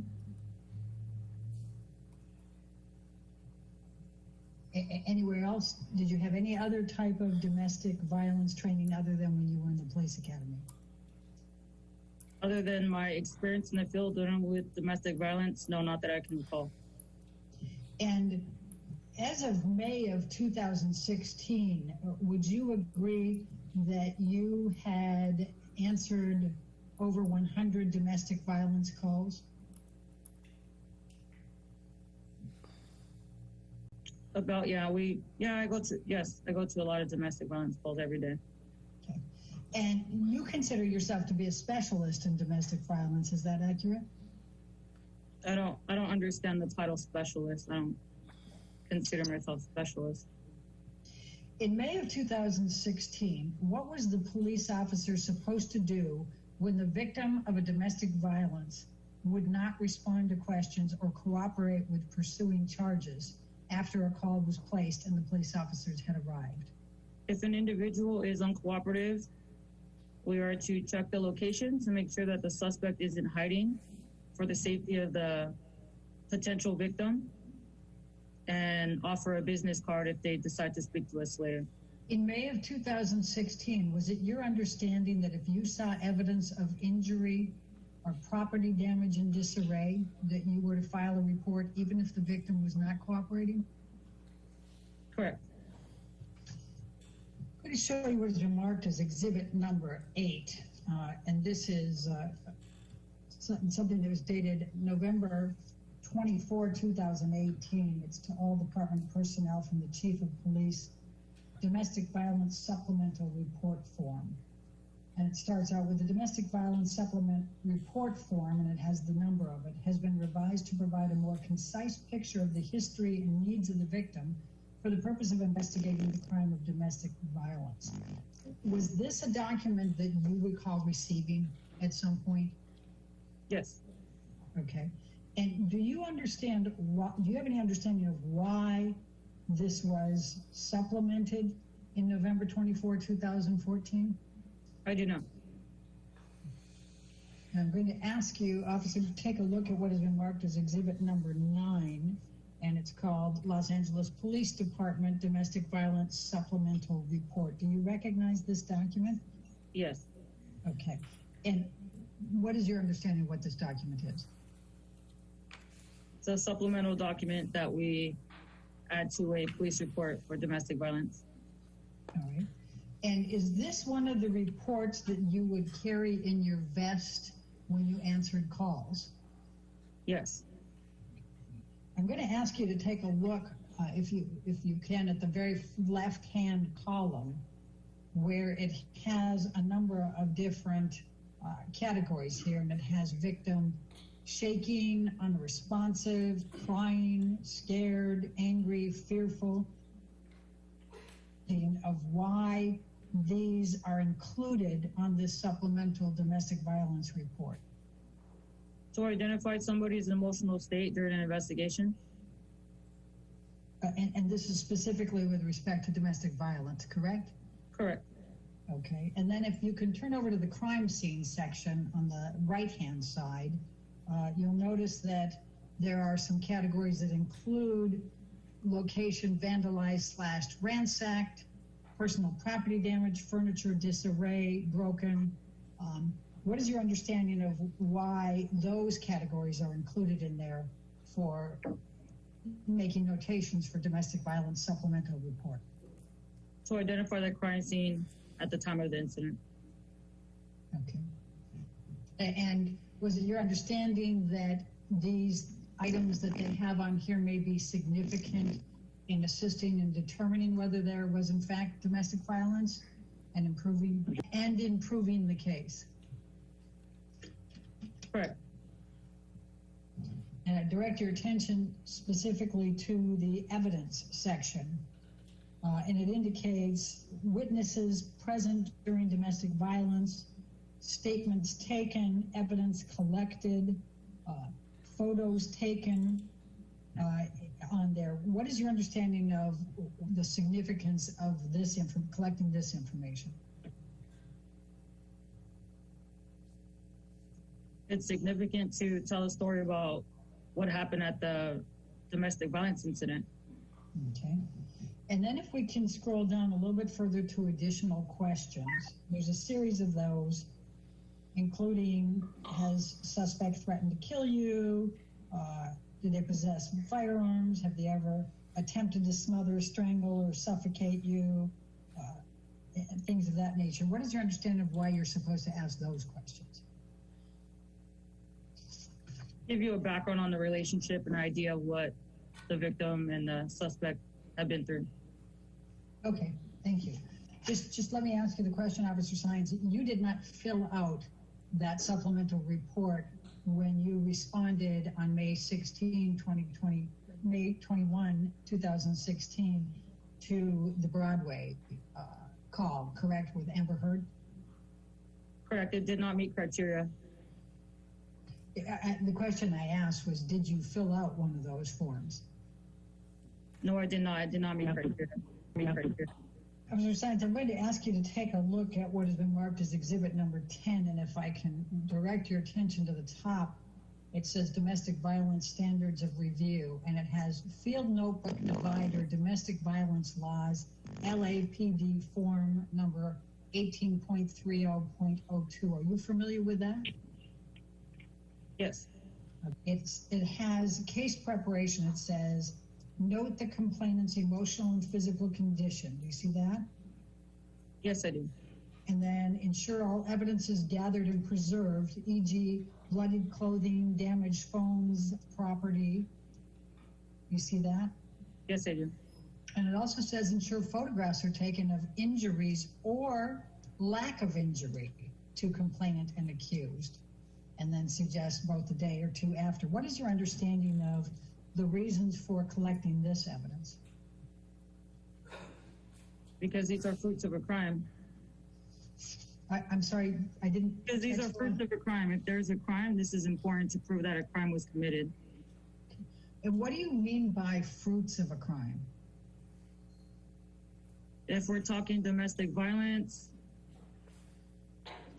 the location would be evidence. So if there's, a house is ransacked, and that should be noted in the report, that would be considered evidence. All right, and then we're going to go to the second page here, and it has ensure photographs are taken of scene and damaged property, e.g. broken furniture, holes in wall, damaged phones, phone card, evidence of alcohol consumption, general disarray. Do you see that? Yes, I do. And what is your understanding of why that would be important? Same thing, proof of a crime. Okay. And then it also says canvass location and interview all witnesses, including children, fresh complaint witnesses, neighbors, and local law enforcement. Do you see that? Yes, I do. And what would be the reason for canvassing the location and interviewing all witnesses? That would be further evidence. All right. And what is your understanding of what fresh complaint means? I couldn't tell you. Okay. And then if we go down a little bit further, it also has complainant questions, and it has questions such as length and nature of relationship, but also prior incidents of domestic violence reported and unreported, and what form of violence or abuse has taken. Do you see that? Yes, I do. And what is your understanding of why that would be important? Because it gives us an idea and background of the relationship. Okay. And then we go to the next page, and we have a little bit more here. We have the, not too far.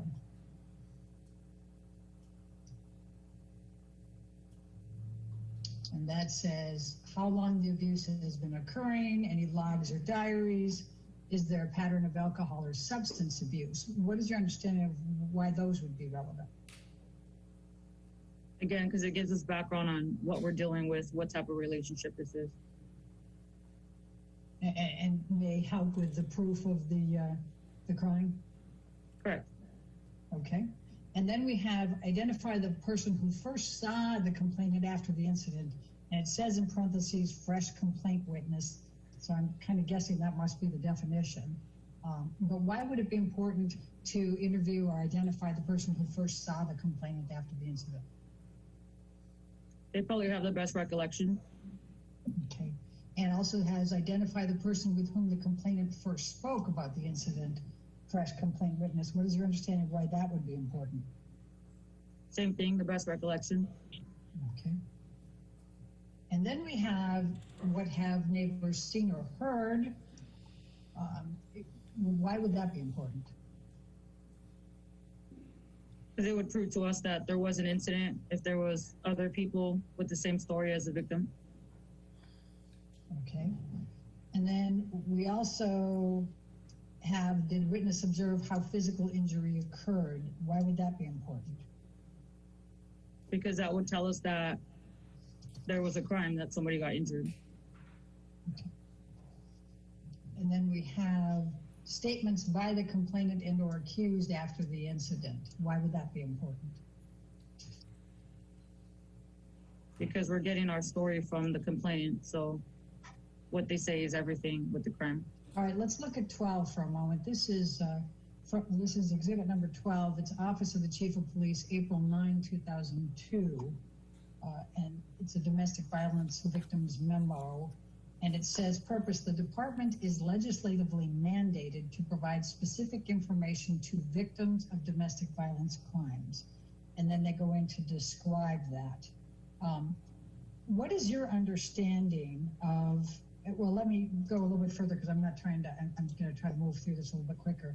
So it says, to mitigate this issue, the department has begun to use the Victim Information Notification Every Day, VINE, pamphlet to accomplish not only the domestic violence information requirements under Section 13701 of the California Penal Code, but also to provide information regarding the VINE program.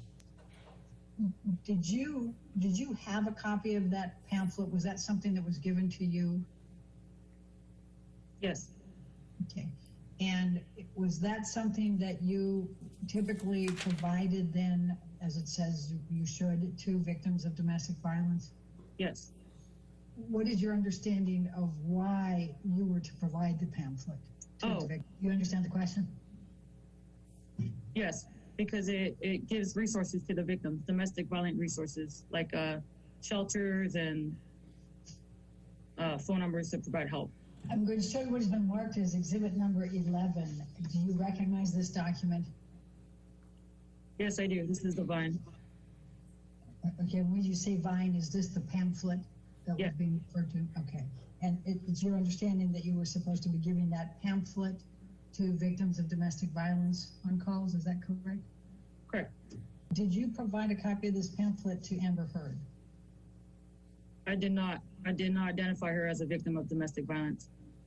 Is that the sole reason why you did not give that to Amber Heard?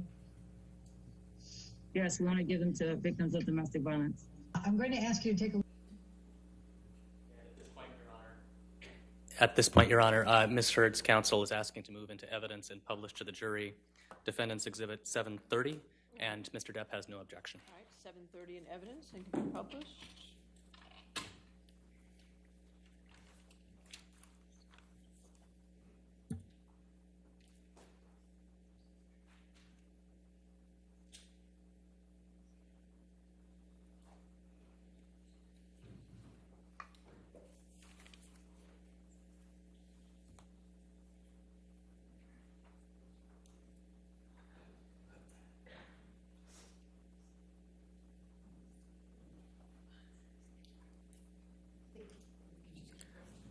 Okay, and then All we right. can Okay. keep going.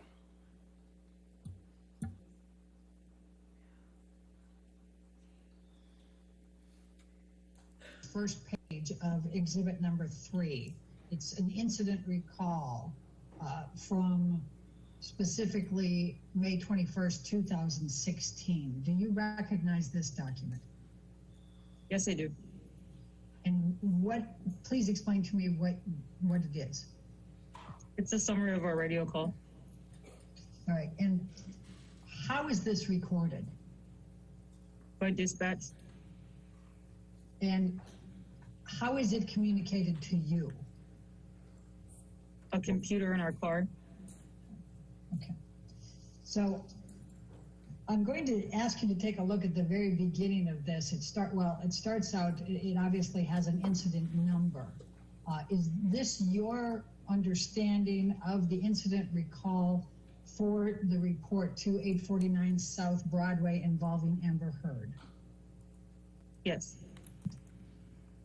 It starts out with 5/21/16 at 20:30:58, which is 8:30:58 or almost 8:31, and it says incident initiated by such and such. Do you see that? Yes, I do. Okay. And the next thing that's communicated is Penthouse 3, PR received call from victim's friend Amber, assaulted by boyfriend. PR refused to give further. You see that? Yes, I do. Now, when you were out on the road, did you see that right away, or did you have to look this up later when it was you that was going to respond? We review the calls as we're driving to the call. Okay. Then we have at 5/21/2037, which is 8:37, a duplicate call. Do you see that? I do. All right, let's go down to 5/21/16. Officer Sines, can you go where I just highlighted here? And it's 20:57, which would be what time? 8:57. All right, and it has STAT:(AS). What does that mean? There you go. So would that be when you and Officer Haddon arrived at 849 South Broadway? Correct. And then it has, the next entry is 5/21/2016. It has 21/22/57. So that would be 9/22. Correct. Okay. And it says, go ahead. I'll have you read this. What does it say after that? Met with Vic, Chuck loped, verified husband left loped, Vic advised verbal. Okay, go ahead and go into the next page or next line. Go ahead. Dispute and refuse to give any further info, issued business card. Who wrote those two lines? I don't recall. And what did that mean to you, those two lines that you just read? It's a disposition of what happened at the call.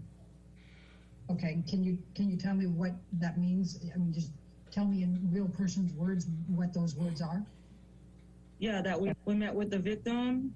We checked the location. The husband wasn't there, and that the victim advised us that she just had an argument and that she wasn't going to give us any further information. And because we didn't identify a crime, we issued her a business card letting her know that she could reach out to us later if she changed her mind and wanted to cooperate. Okay.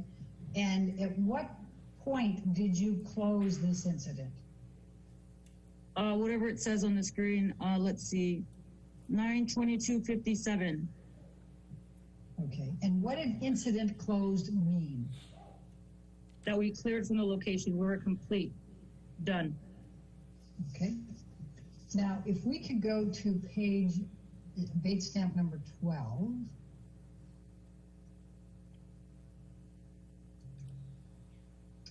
And do you recognize this document?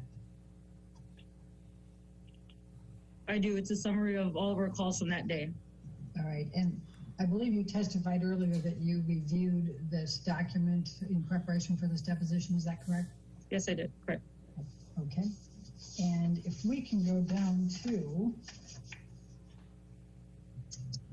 right here, that's 9/22, correct? At the end of that? Correct. All right. And it says 242D domestic violence. What is that? It's a code for domestic violence. And what does the 242D mean? That's battery. Officer Science, when we broke before the lunch break, I had just asked you about whether you had believed that you were at the Penthouse on May 21st, 2016 for 30 to 60 minutes. Do you recall me asking that? Yes, I do. And do you recall testifying that that's what you thought was the time that you and Officer Haddon spent at the Penthouse on May 21st, 2016? Yes, I recall. Okay. And in fact, it was significantly less, correct? Correct. Okay. And in fact, it was, you entered from the elevator at 9:04 p.m. and went back into the elevator at 9:19 for a total of 15 total minutes, correct? Correct. Okay. And we've seen the video clips of you getting on the elevator and getting off, and that's where those timestamps come from. Now, once you got off the elevator at 9:04 p.m., the first thing you did was listen for some noise, correct? Correct. All right. And then you went around and checked out the outdoor courtyard to see if anyone was outside. Do you recall that? Yes, I do. And you saw that there was a woman in the gym who was not related to the incident. Do you recall that? Correct. How did you know the woman was not related to the incident? Because she seemed unfazed. She was just working out. Did you speak with her? No, I didn't. Do you recall what she looked like? I don't.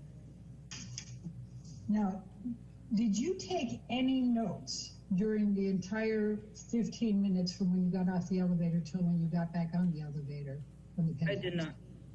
Did Officer Haddon, to your knowledge? Not to my knowledge, no. Okay. Did you take pictures or record anything? I did not.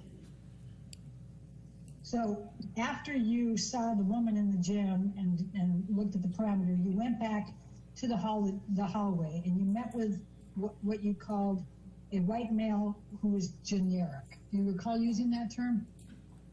They asked me to describe him, yes. And you said generic, correct? And what do you mean by generic? He didn't have any identifying, I don't know, nothing that I could remember. I just remember a male white, nothing out of the ordinary. What color was his hair? I don't even remember now. Did he have facial hair, a beard, or a mustache? I don't remember. Do you recall how tall he was, roughly? I don't remember anything about him. Did you ask him his name? I don't recall. Okay. Now, the generic white male talked with you. Do you recall that? Yes, I do. And when you first saw Amber Heard, she was crying, red-eyed, and was not making eye contact with you, correct? Correct. And you asked her a few questions, and it was quite clear that she did not want to speak to the police. Is that correct? Correct.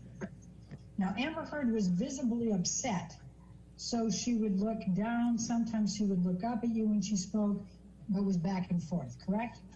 Correct. What was Amber Heard wearing that night? I don't recall. What hairstyle did Amber Heard have that night? I don't recall.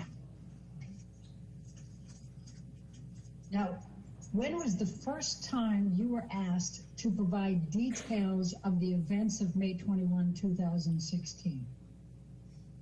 I don't recall. Do you recall providing your testimony at a deposition in July of 2016? Correct. Is that the first time you were asked to provide any details of what your recollection was of the events of May 21, 2016? Correct. Okay. And that was roughly 2 months later, is that correct? Correct. And how many shifts had you worked in that 2-month period? I'm not aware. I don't know. How many calls had you answered in those 2 months? I don't know that number. How many of those calls were domestic violence calls in those 2 months? I don't know that number. And if you saw any signs of injury on Amber Heard, or even just damage to property, would you have been duty bound to make a report? Correct. Now, your recollection is that there was no damage to the flat. You searched the entire flat and there was no damage, broken glass, or anything out of the ordinary. Would you agree? Correct. Did you see anything, did you observe anything out of the ordinary during this particular call that you answered at the Penthouse on May 21, 2016?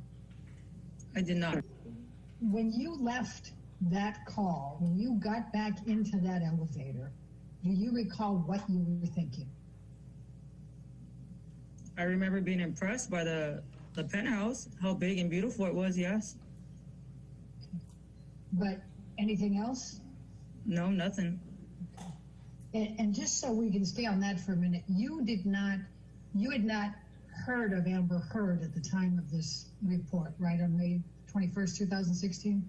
Correct. But you did know that Johnny Depp was an actor, correct? Correct. Okay. And you didn't know that that was Johnny Depp's penthouse when you reported there, correct? Correct. But you, as you just said, were impressed with the penthouse. Would it be fair to say you thought probably somebody with some wealth lived there? Correct. Can you bring up plaintiff's exhibit number 23? Officer Sines, do you recognize this elevator at all? Yes, I do. What do you recall? That's the elevator from the location. Okay. Alex, I'm going to ask you to go to 211940. And as you're moving that, Officer Sines, I'm going to ask you to take a look at this and see if you can tell me what you are saying to Officer Haddon in this video clip. That's you, is that correct? Correct. And Officer Haddon, do you recognize? Correct. Officer Sines, can you tell what you were saying to Officer Haddon? I cannot. Does it look like you might have said at the beginning that was crazy? I can't tell what I was saying. Would you agree, though, that you were quite animated in your discussion with Officer Haddon? No, I wouldn't agree. How would you describe your demeanor? comfortably talking to my partner. All right, I'm going to ask you to take a look at plaintiff's exhibit number 17. And while Alex is bringing that up, so your best recollection is that you saw no injuries on Amber Heard, correct? Correct. And your best recollection is you saw no property damage, nothing in disarray, nothing out of the ordinary, correct? Correct. And if you had seen either of those, you would have had to file a report, correct? Correct. Officer Sines, let me ask you this question. So we've established that you got off the elevator on the penthouse level at 9:04 p.m. Do you recall that? Yes, I do. Okay. Do you recognize the person here? Yes, I do. Amber Heard. Okay. And do you see any signs of injury on Amber Heard's face in this picture? I do not. Is it your testimony that you do not perceive this cheat to be reflecting an injury on Amber Heard? Correct. No injury. I'm going to ask you to take a look at this section here above the eyelid, and now I think with the, I'm going to ask you to take a look at that eyelid. Is it your perception that that eyelid does not reflect an injury? I'm sorry, what was your answer, Officer Sines? Correct. No injury. Okay, and then up above on the forehead level where the redness is and it looks like there's a couple of bumps, is it your perception that does not reflect an injury? Correct. Officer Sines, I'm going to ask you to look at what has been marked as deposition exhibit number 18, close to the time that you alighted from the elevator, correct? Correct. Please describe for me what you see in this photograph. I see a striped carpet with discoloration on the right-hand side of the photo, and what I perceive as, I don't know if that's a reflection, some sort of mark. Now, you believed and testified, in fact, that you considered the hallways to be very well lit that night, correct? Correct. Did you see this, these stains? No, not that I recall. Right. Would you agree that those are reddish stains on the right side? Correct. What does it look like from your experience? Like a stain, like from a liquid. Red wine, possibly? It could be, yes. Okay. But you don't recall seeing that in the hallway after you got off the elevator? I do not. And you did not investigate this or take any pictures or record anything about it, correct? Correct. Okay. Now let's go to number 19. Do you recognize what is depicted in exhibit number 19? Yes, it's our business card. And it has 1A1 on the front of it. What is that? That's our unit designation. Okay. And then it has Haddon and a badge number. Is that his badge number? That is his serial number. Okay, serial number, thank you. And it has your name, and is that your serial number? Correct. Who wrote this on the card? I don't recall. Would it have been either you or Officer Haddon? Correct. Do you recognize your handwriting? I can't tell from this. Now, I think you indicated when you were looking at the incident recall and the CAD summary that a business card had been left. Do you recall that? Yes, I do. And why did you leave a business card? I advised Amber Heard that she could contact us at any time if she changed her mind and decided that she wanted to speak to us and cooperate. All right, let's go to number 20. Do you recognize this? What's depicted in this picture? Yes, I do. It's the back of the business card. All right, and it says 5/21/2016, and the time is 9:16 p.m. Is that the time that it was written? Correct. Okay. And do you recognize the handwriting on this side?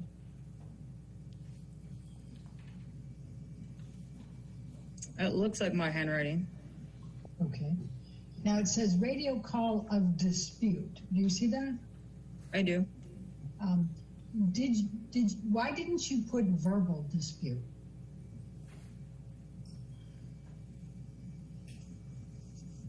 It didn't. Verbal dispute. It's the same thing to me. And you have refused report on here, correct? Correct. Could you just read this next part that you wrote on here? Sure. Advice can call at later time if changes mind, because she was uncooperative and didn't want to speak to us. Okay. Now, why did you say if changes mind? Because I was giving her the opportunity to have a resource if she changed her mind. But if Amber Heard had no injuries and there was no evidence of any type of physical property issues, disarray, breakage, etc., then why would it matter if she changed her mind? It's a courtesy that I choose to give people when I go to calls. Now, if Amber Heard had called you later, you had already closed this out and had not written a report and had taken no notes, correct? Correct. But if I'm understanding your earlier testimony, that if you saw evidence of injury, or if you saw injury of evidence of property damage, even if the victim did not cooperate, you would write a report, correct? Correct. And we'll go to number 21. Officer Science, this is just a picture. Do you recognize you and Officer Haddon here? Yes, I do. Okay, Officer Science, is the timestamp on here of 9:19 p.m., 49 p.m., does that comport with your recollection of when you left? I don't recall what time I left. I'm just going based on the video that is in front of me. Okay, do you have any reason to believe that's incorrect? I don't. Officer Science, I'm going to ask you to take a look at exhibit number 24. Okay. Do you recognize the person in this photo? Yes, Amber Heard. Okay. Do you perceive there to be an injury or evidence of injury on Amber's face in this photo? No, I do not. What is your perception of the redness on the cheek and the eyelid and above the eyebrow? It's consistent. I observed her crying. She's fair-skinned. Her face is flush. I'm going to ask you to look at what has been marked as exhibit number 25. Do you recognize this as Amber Heard? Yes, I do. Do you see a red mark on Amber Heard's cheek and above her eyelid and above her eyebrow on this picture? Her face looks flush. Yes, redness. Okay. And what is your perception of what that is caused by? Like I said earlier, it's consistent with what I see in her crying. Right. But you don't think it's consistent with a cell phone being thrown at her? Correct. It does not look like an injury caused from a cell phone. Okay. And why not? Because it's consistent with somebody crying. Her face is flush. This was taken on May 21st. I'm going to ask you to look at what has been marked as exhibit number 26. Do you recognize this as Amber Heard? Yes, I do. Officer Science, do you see any redness on Amber Heard's cheek and above her eyelid? And we'll go with those. I do. And what is your perception of what the cause of those is, those red marks? It's consistent with her crying. Her face is flush. And is it fair to say that you do not believe that this reflects an injury? Correct. And would it also be fair to say that you would not consider it sufficient to investigate further, whether it's an injury? There's nothing that would stop me from investigating. I would continue to ask her questions, and it's up to the victim if they want to cooperate. But just so that we're clear here, even if the victim doesn't cooperate, if you see signs of injury, you still and I believe you testified to this, believe yourself duty-bound to write a report, correct? Yes. But in your mind, you don't perceive this as to be reflective of an injury, is that correct? Correct. And I'm going to ask you to take a look at exhibit number 27. Again, do you recognize this as Amber Heard? Yes, sir. Okay. And do you see redness on the cheek of Amber Heard on this one? Yes, I do. All right. And then you had testified on a number of these other pictures and on this one as well that this is consistent with crime. Do you see any redness on Amber's other cheek? Yes, I do. Is it the same or similar to the redness on the cheek, on the right cheek? Based on this photo, it looks like one cheek is redder than the other. But you also don't see any swelling with that? Correct. I'm going to ask you to take a look at what has been marked as exhibit number 28. Do you recognize this as Amber Heard? Yes, I do. Okay. And do you see redness on the right cheek and above the eye? Yes, I do. Okay. And is it your perception that this reflects any type of, or could reflect any type of injury? No, Why not? because my perception is it was consistent with her crying. All right, let's take this down, go to 29. I'm going to ask you the same questions. Do you recognize this as Amber Heard? Yes. And do you see any redness in the right cheek and above the eyelid? Yes. Okay. And is it your perception that these are not indicative of injury? Yes. And what is your reasoning? It's consistent with her crying. Let's take this one down. Let's go to number 30. Now, you testified earlier that you thoroughly searched the penthouse. Do you recall that testimony? Yes, I do. Okay.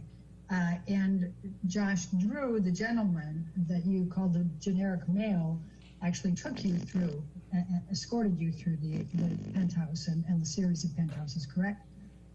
Correct. Officer Science, did you or did you not thoroughly search the penthouses on May 21st, 2016? We did search the penthouse. Okay. And you used the term thoroughly, did you not? I don't recall. Okay. Do you feel like you conducted a thorough search of the penthouses that night? Yes, I did. I did a sweep of the location for the suspect. Okay. And when you're talking about a sweep of the location, did you go through every room? Yes, every room. Okay. And was there anyone escorting you through those rooms? Yes, the same male that we were met with at the beginning of the call. That you called the generic male, correct? Correct. Now, you also testified a little earlier that this was a very nice series of penthouses, right? Yes. Did you interview the woman that was sitting with Amber Heard? I attempted to. All parties were uncooperative. What did you say to the woman that was with Miss Heard? I don't recall the exact words, but I introduced myself to everyone and asked if they seen what happened or know what happened, and they all refused to speak to me. Did you ask for their names? I recall, yes, I did ask for their names. Nobody would give me their names. Now, that's a little unusual, isn't it? No, it's not. A lot of people don't like us. Well, is it that they don't like you, or is it potentially that they don't want to, with a domestic violence situation, are reluctant to press charges? Every situation's different. Based on my training experience, where I work, it's usually that people do not like us. Do you have a recollection of what the woman who was with Amber Heard looks like? No recollection. Do you know what color hair she had? I have zero recollection. So you don't recall how old she was, how tall she was, what her hairstyle was, what she was wearing, anything about her. Zero recollection. But somehow you're sure you tried to interview her and she refused to answer questions. Yes, it's common practice. I try to interview everyone during my investigation. So did you pull out your notebook at any time while you were in the penthouse? I did not. I had nothing to write. No one would speak to me. Well, how did you know that when you started asking the questions that they weren't going to give an answer? Because they just looked at me. But wouldn't you pull out your notebook first and then ask the questions?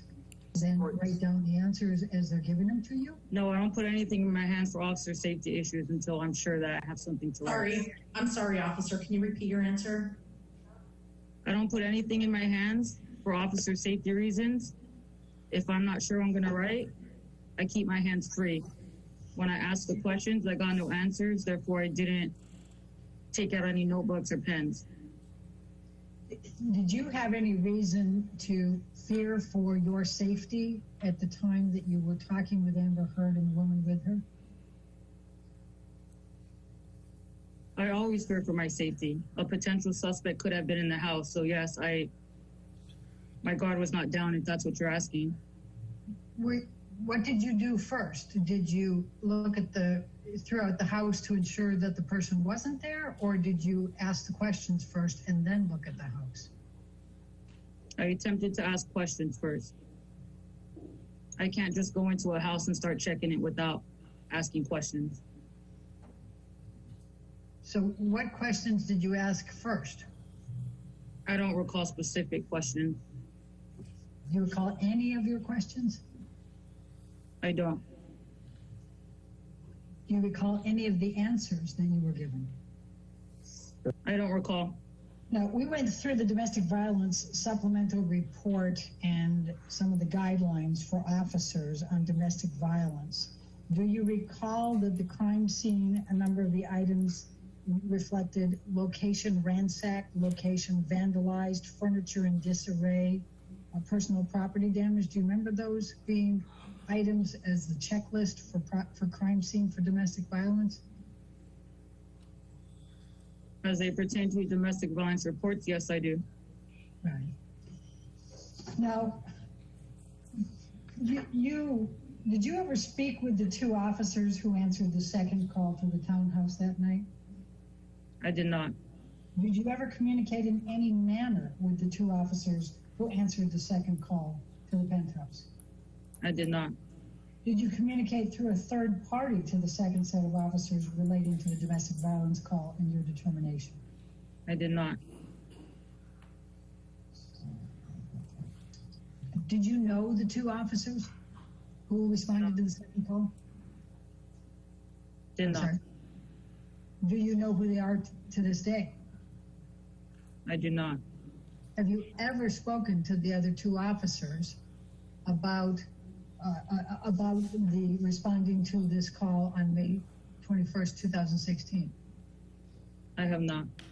Have you ever spoken with anyone else about your response and their response to this call on May 21st, 2016? I have not. And just so everybody's aware, up until now you've been listening to questioning from Ms. Heard's counsel. At this point, I believe we're going to shift over to questioning from Mr. Depp's counsel. I want you to focus on the date of the incident that we have been talking about during this deposition, and that is May 21st, 2016. I'll refer to that as the date of the incident. Will you understand what I mean when I say date of the incident? Yes, I do. Okay. So as of the date of the incident, for how long had you been a training officer? Since, I believe, the end of November of 2015. So between 6 to 8 months? Yes. Prior to the date of the incident, for how long had you been a training officer? 4 to 6 months. Okay. And as of the date of the incident, approximately how many incidents of domestic violence had you come across? I couldn't tell you. I believe you said hundreds. Yes, that's how I understood it from testimony I read in previous depositions of yours. So it's in the hundreds? Yes. Okay.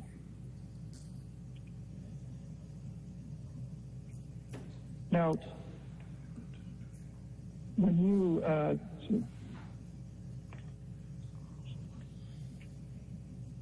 and you indicated that you proceeded to the incident at the Eastern Columbia building due to what you heard from dispatch, is that correct? Correct. And do you recall, as you sit here today, what you were told from dispatch that led you to the Eastern Columbia building on the date of the incident? I don't have an independent recollection. Okay. As you sit here today, do you recall that it had something to do with a dispute at that location? Correct. And when you first arrived at the scene of the incident, what did you first do on entering the building? We met with a security guard in the lobby who escorted us to the elevator. Did you ask that security guard any questions about the building? Strike that. Did you ask that security guard any questions? Not that I recall. Did the security guard escort you up to the penthouse? They gave us access through the elevator. I do not believe that they came up to the penthouse with us. I believe they just accessed the elevator. Okay. And when you arrived at the penthouse and exited the elevator, was it just you and your partner, Mr. Haddon, Officer Haddon? Yes. Okay. And what did you do next? We tried to listen for any kind of sounds of domestic violence. We checked the hallways. We didn't observe anyone. We went out to a courtyard, didn't observe anyone. And based on what I was just reminded of, there was a woman in the gym who didn't seem involved, was working out, looked fine, nothing out of the ordinary. And then we responded to a door in the hallway, and I knocked and was met by a male. Okay. Up until that point of time, from exiting the elevator to knocking on that door, did you see anything that indicated a crime? I did not. Up until the point where you knocked on that door, did you see or hear or witness anything indicating that there had been a domestic violence perpetrated? I did not. Up until you knocked on that door, did you see anything which you would have considered out of the ordinary? I did not. And I guess what I'm asking is, walking from the elevator to the gym and then to the door that you knocked on, were you in the hallway? Yes, I was in the hallway. Okay. And during that time period from exiting the elevator through to knocking on the door, was there anything in the hallway that was unusual to you? Not that I observed, no. Did you see any stains on the floor? Not that I recall. Did you see any vandalism in that area? No, I did not. Did you see any broken glass in that area? I did not. Okay. And upon knocking on the door, what happened next? A male opened the door. I don't remember the exact questions and conversation we had, but I remember asking if they called for help, and he said that it was the neighbor and that she was inside of his house apartment with his girlfriend. And I asked him if they could step out, and he told me to wait, and he shut the door. And we waited. We waited for them to exit. I don't remember how much time passed by, and they came out, and that's when we were met with his girlfriend and who I know now as Miss Heard in the hallway. And up until that point in time, did you hear anything that led you to believe that a crime had been committed? I did not. Up until that point in time, did you see anything that made you believe that a crime had been committed? I did not. Up until that point in time, did you hear anything that made you believe that there had been an act of domestic violence there? I did not. Up until that point in time, did you see anything that made you believe that there had been an act of domestic violence there? I did not. Okay. So you indicated that after you knocked on the door, you spoke with a gentleman. Is that correct? Correct. And you previously testified to someone as a generic white male. Is that the same person? Yes. So your previous testimony, and when you were referring to a generic white male, that's the person who opened the door when you first knocked on it, correct? Yes, there was only one male at the location besides my partner. And there was only one male? Is that for the entire time you're at the location? Yes. So in the hall, you met with a generic white male, Miss Heard, and the generic white male's girlfriend. Is that right? Correct. And it was just those three folks? Correct. And you were there with your partner, Officer Haddon? Correct. Okay. And how, in the hallway, how far were you standing from Miss Heard? It was close, probably like 2 to 5 feet. Okay. And at that time, did you notice any injuries on Miss Heard? I did not. Okay. Were you looking to see if she had any injuries at that time? Yes, I was. And so you were looking to see if Miss Heard had any injuries, and you determined that she did not. Is that accurate? Correct. And was the lighting good enough in the hallway for you to make that determination? Yes, the hallways was well lit. Okay. And at the time, were you wearing any sort of corrective lenses? I was not.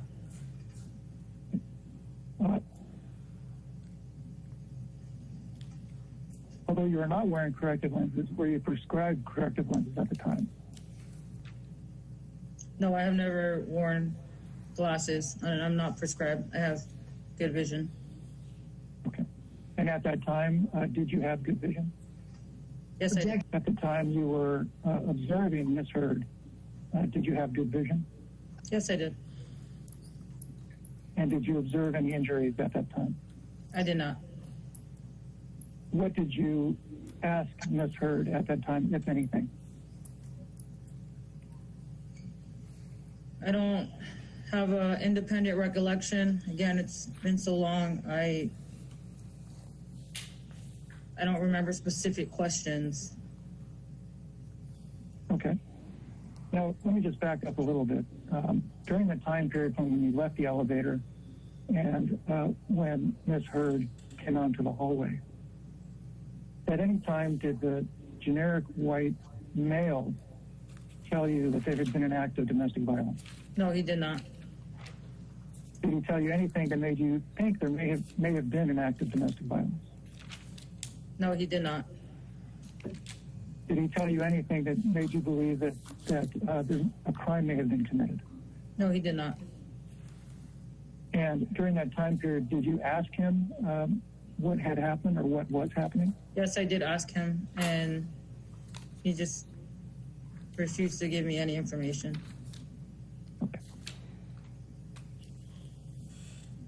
Okay. So now, fast forward to what we were talking about with respect to you in the hallway with the generic white male Ms. Heard and the generic white male's girlfriend. After you observed her and saw no sign of injury, what did you do next? I advised her that we would be conducting a protective sweep just to make sure that there was no one else in the house. And she agreed if her neighbor, the male, could accompany us with the protective sweep. Okay. Up until that point in time, did you ask Ms. Heard what happened? Yes, I did. And what was her response? No response. She was uncooperative. And Officer Sign, at that time, was Ms. Heard cooperative? Ms. Heard was uncooperative. Thank you. And by uncooperative, does that mean that when you asked her a question, she wouldn't say a word? Did she say something that made you think she was not cooperating? She wouldn't say anything. Okay. So just to be clear, you would ask questions and she wouldn't say anything? Correct. Okay.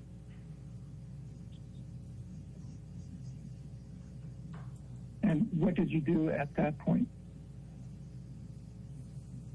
After the protective sweep, I asked her again if she wanted to talk to me, if anything happened.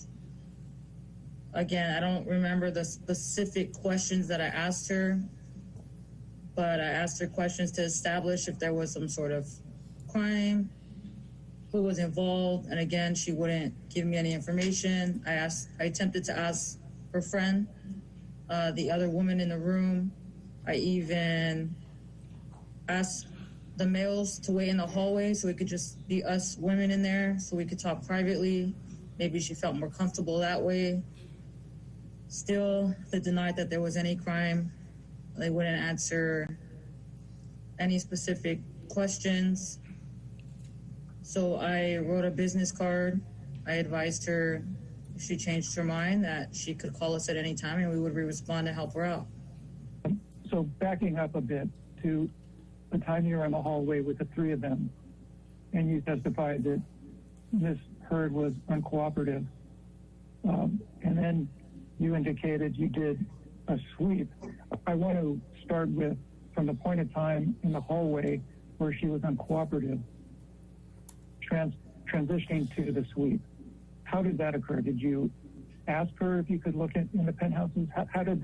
How did you go from standing in the hallway to conducting a sweep? I don't recall. Now, before you swept the penthouses, did you ask if you could enter the penthouses? Yes, I did. Okay. And what was the response? I can't remember if she gave me a response or nodded her head. I can't remember. From what you observed or heard from Ms. Heard, you took it that she was permitting you to enter the penthouses and look around. Is that accurate? Correct. Okay. Was it more than one penthouse? There was two. Okay. And this term sweep we've been using, is that a technical police officer term? Yes. What do you mean by conducting a sweep? It's called a protective sweep, and we do so to make sure that there's no other individuals that may be victims that are hurt inside of the location or suspects hiding, concealing themselves from officers that would attack the victim after we left the location. So we go in to verify that any potential suspects are gone from the location for the victim's safety. Thank you. And you conducted a protective sweep of two penthouses, correct? Correct. What was your understanding of who owned or lived in the first penthouse that you performed a protective sweep on? It was my understanding that Amber Heard, that it was her home. Again, the gentleman directed us. That's why he came with us, so we wouldn't get lost. I see. And during your protective sweep during the first penthouse, did anybody accompany you during the entire sweep? Yes, the only male that was there besides my partner. Okay. And your partner conducted the sweep with you? Correct. Okay. And as to the protective sweep of the first penthouse, did you go into every room of the penthouse?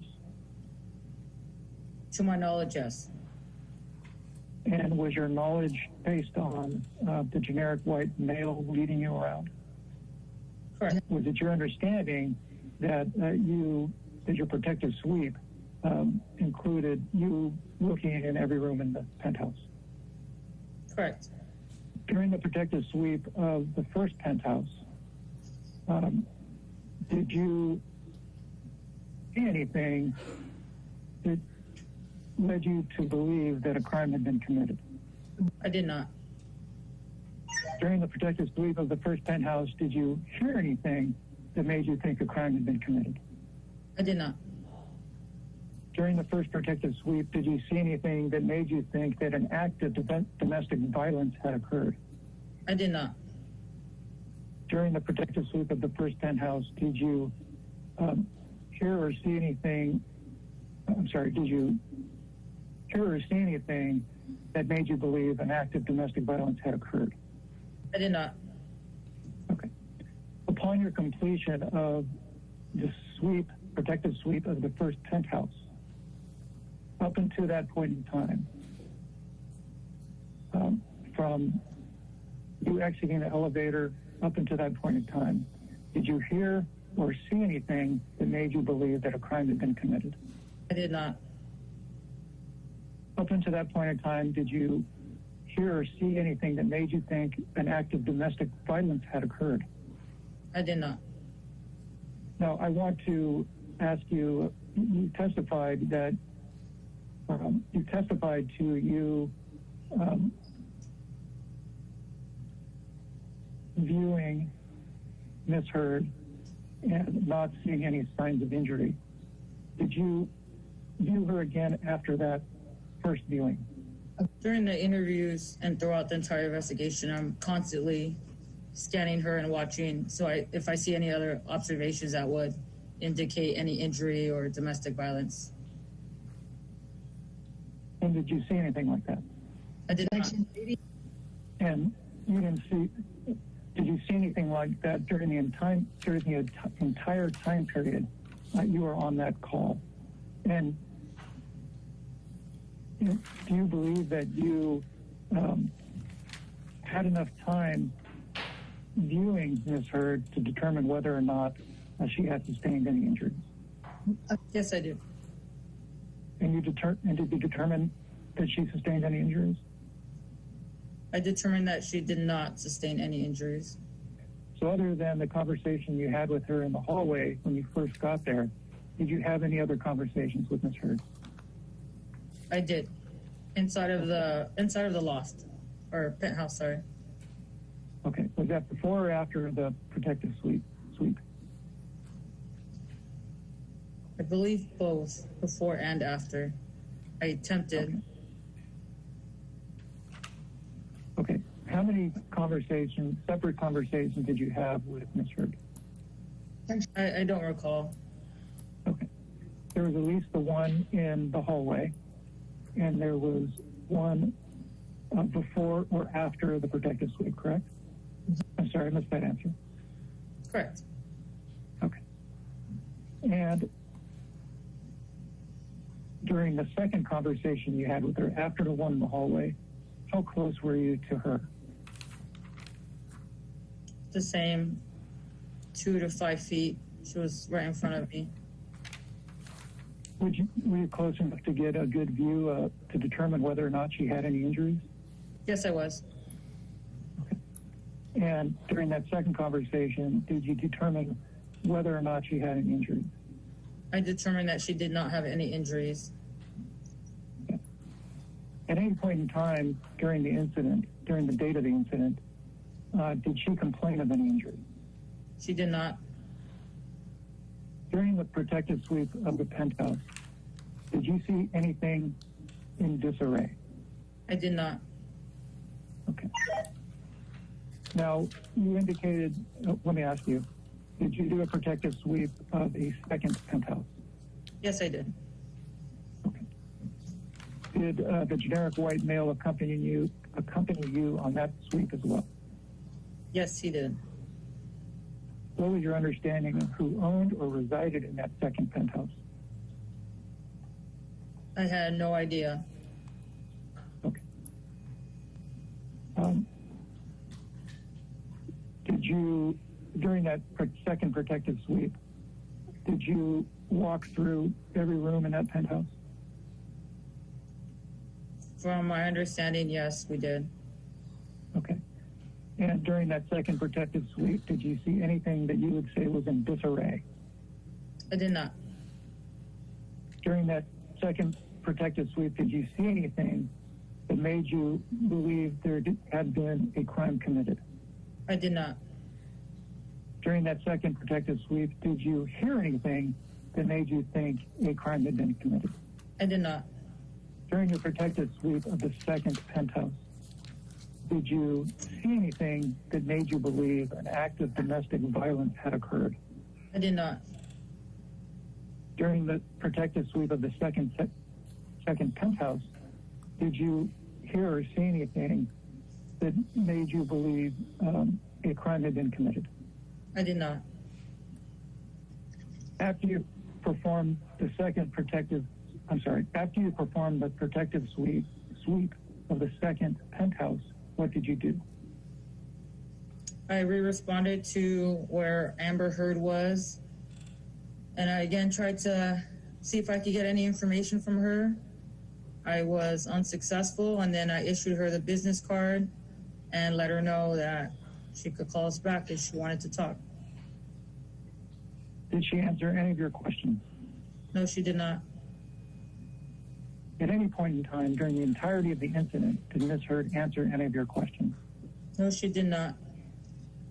During the entire time of the incident, did Ms. Heard complain of any injuries? No, she did not. During the entirety of your time at the incident, did anybody say anything that made you believe a crime had been committed? No, they did not.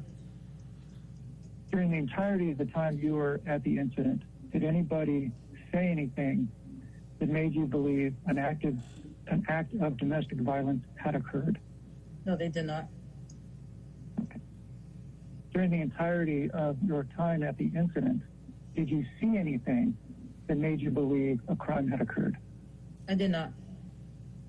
During the entirety of your time at the incident, did you hear anything that made you believe a crime had been committed? I did not. During the entirety of your time at the incident, did you hear or see anything that made you believe an act of domestic violence had occurred? I did not. Had you heard of anybody by the name of Ms. Heard at that time?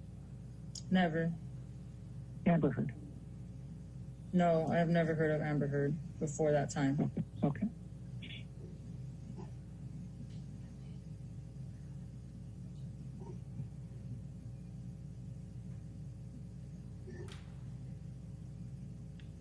Did you recognize any of the people that you encountered during the incident? I did not.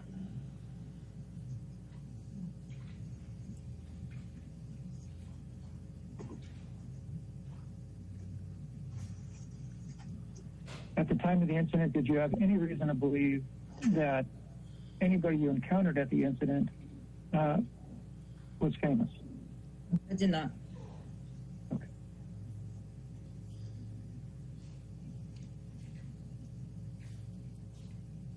And during the entire time that you were at the penthouses during the incident,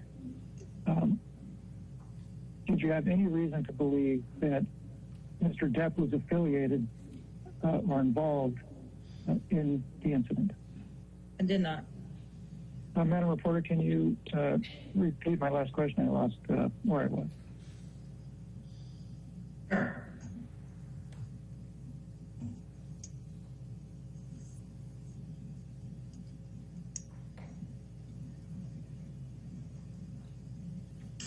Question, during the entire time you were at the Penthouses during the incident, did you witness any bruises on Miss Heard? And there was not a response. I did not observe any injuries on Miss Heard.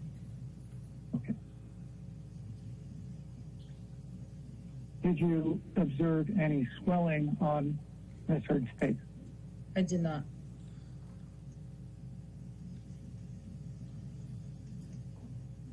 Did you observe anything that led you to believe that she was a victim of domestic violence? I did not. Alex, if you can pull up Exhibit 2.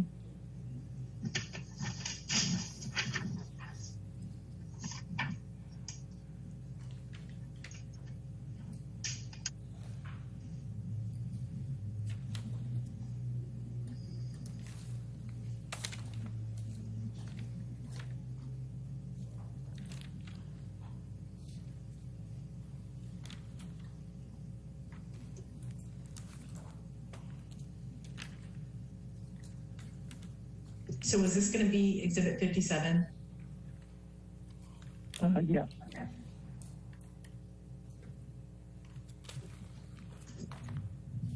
Officer Sines, do you recall having your deposition taken on July 18, 2016 in connection with Mr. Depp and Ms. Heard? Yes.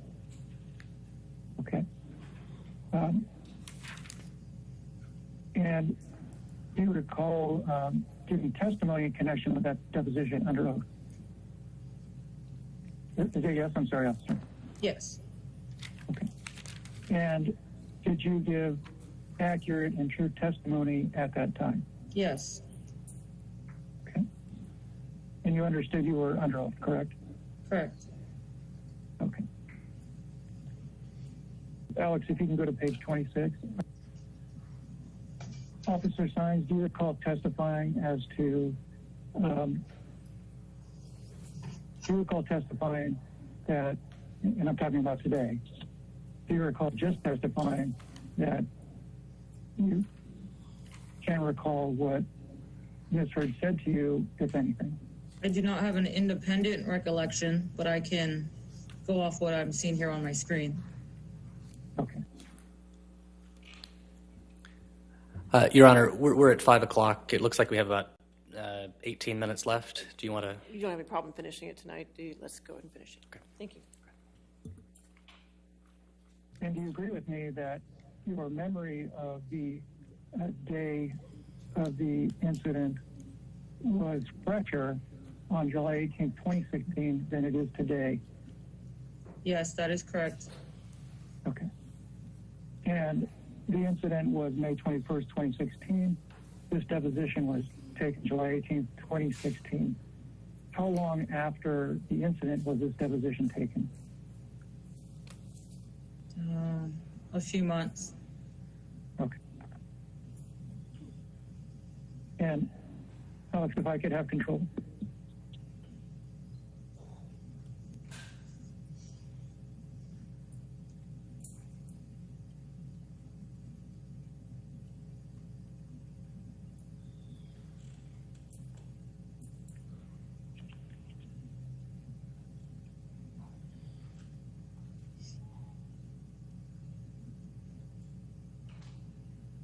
A little delayed, Alex.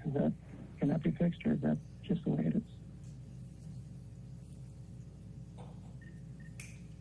This is Alex speaking. Yeah, I'm afraid I can't help that. I'm sorry, Mr. Preciado. That's fine. Officer Sines, I'm going to start here. Do you see my cursor? Yes, I do.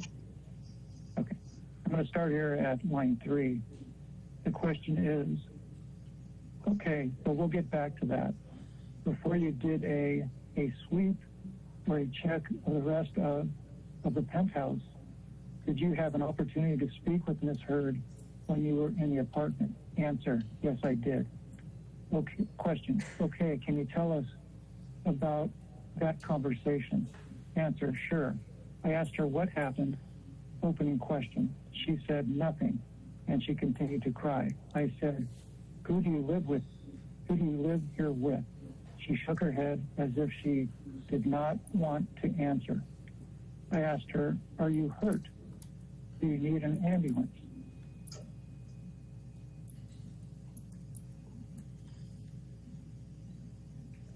And she shook her head again, no. At that point, I asked her if she would mind if I checked her apartment. And that's when she said no. Officer, does this refresh your recollection of the conversation you had with Ms. Hurd at that time? Yes, it does. And your testimony that I just read, is that true and accurate? Yes, it is. During the entire time period you were at the Penthouses on May 21st, 2016, did Ms. Hurd say that she had been assaulted in any way by anybody? No, she did not.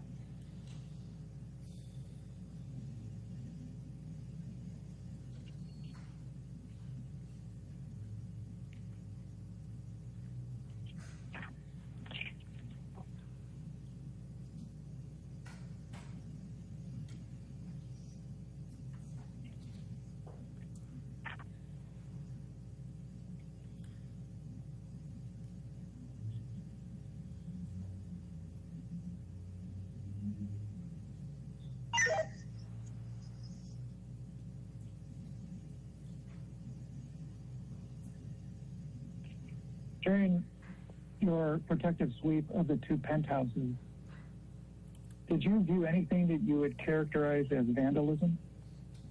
I did not.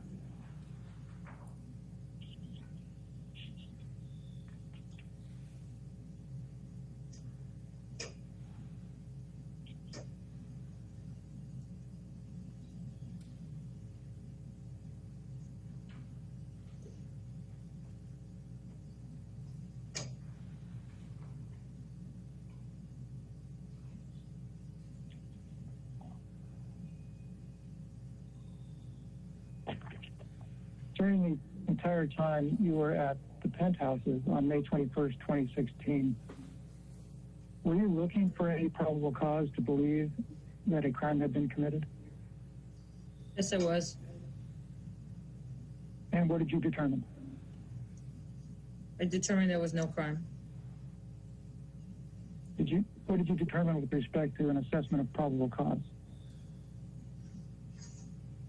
There was no probable cause of any sort of crime. Thank you.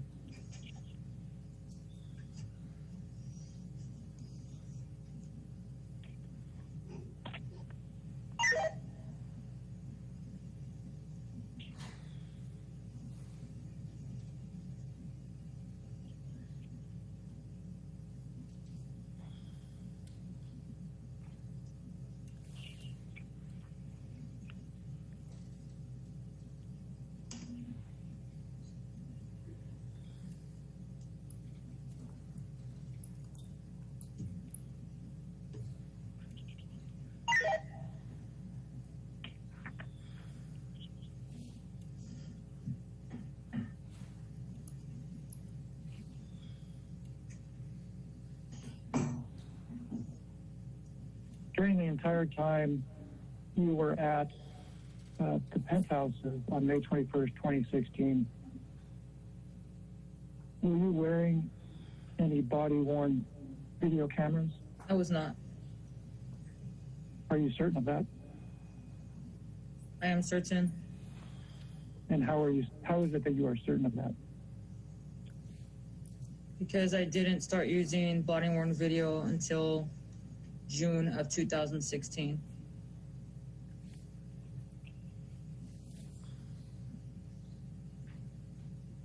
And that's after the date of the incident, correct? Correct. Alex, if you would mind putting Exhibit 9 back up.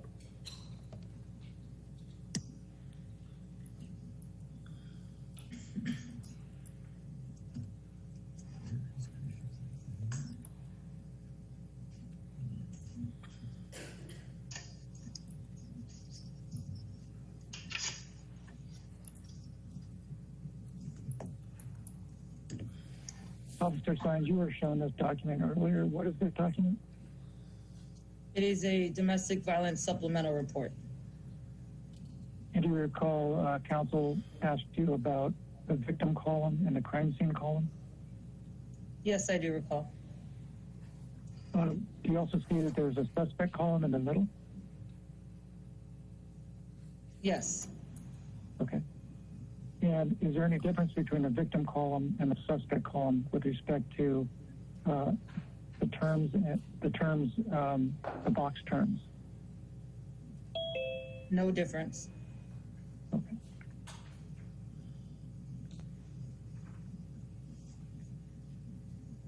Did you fill out one of these forms in connection with your investigation on May 21st, 2016?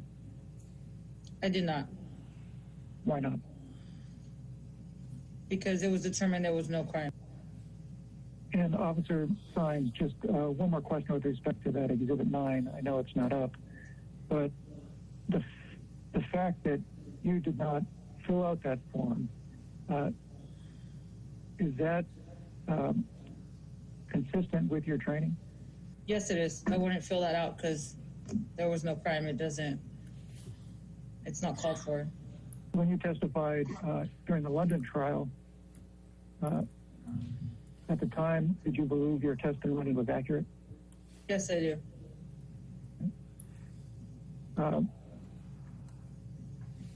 At all times you've testified under oath in any legal proceedings, trials, depositions. Do you always give accurate and truthful testimony? Yes, I do. And do you have any reason to not give accurate and truthful testimony in connection with this deposition? I do not. Officer Sines, do you see these two pictures? Yes, I do. Do you recognize the person in the pictures? Yes, Amber Heard? In both pictures? Yes. Okay, do you see a difference in these two pictures, between these two pictures? Yes, I do the lighting of the photos. Okay. Do you see any difference in connection with the redness on the cheeks of Ms. Heard as between these two pictures? Yes, I do. The left side the photo's brighter. Okay. And other than that, would you agree with me that these two pictures are the same? In other words, Ms. Heard's face, the position of her face, everything about her in these pictures is identical except for the differences that you've indicated? Yes. Okay. And even though these are the same pictures, do you see any difference with respect to the redness on Ms. Heard's face with respect to the two pictures? Yes, the photo on the left is brighter, causing the redness on the cheeks to what appears to be brighter or exaggerated. What does it say with respect to, let's concentrate on the picture on the left. Can you read for me what it says in the little box at the very top on the left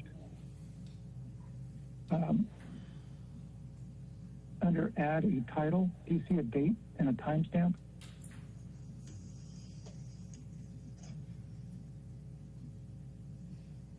Yes, I see it. What's it say? Date and timestamp? Date is May 21st, 2016. Timestamp is 9:25:12 p.m. And now let's look at the other picture, Exhibit 29, at the same spot. Can you read for me what the timestamp says there?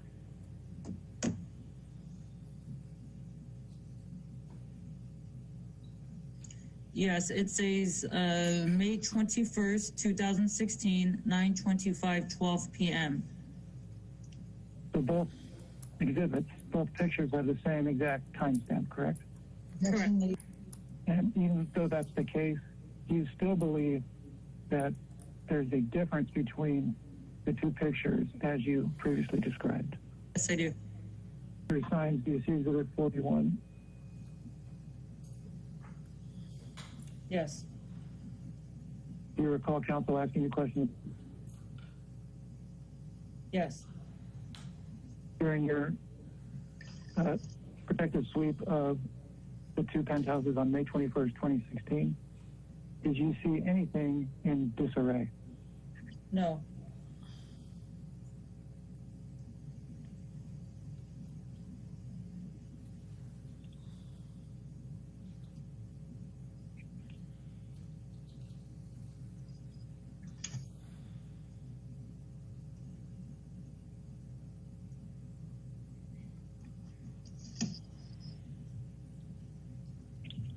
Officer Sines, I think you answered this, but up until the present, for how long have you been a Los Angeles police officer?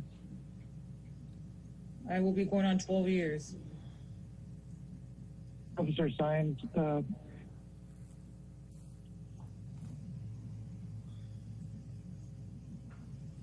in connection with your investigation at the Eastern Columbia building on May 21st, 2016, were you in a rush in any way to complete the investigation? No.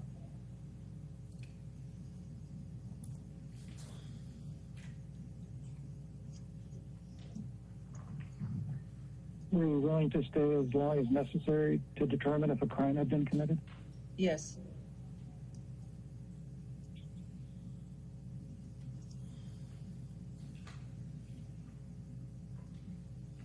At any point in time during your investigation on May 21st, 2016 at the penthouses, did Ms. Heard ask you to file a report? No. Did anybody that you spoke with or saw on May 21st, 2016 at the penthouses ask you to file a report? No. Did you have any cause to file a report? No. And was that determination in line with your training? Yes.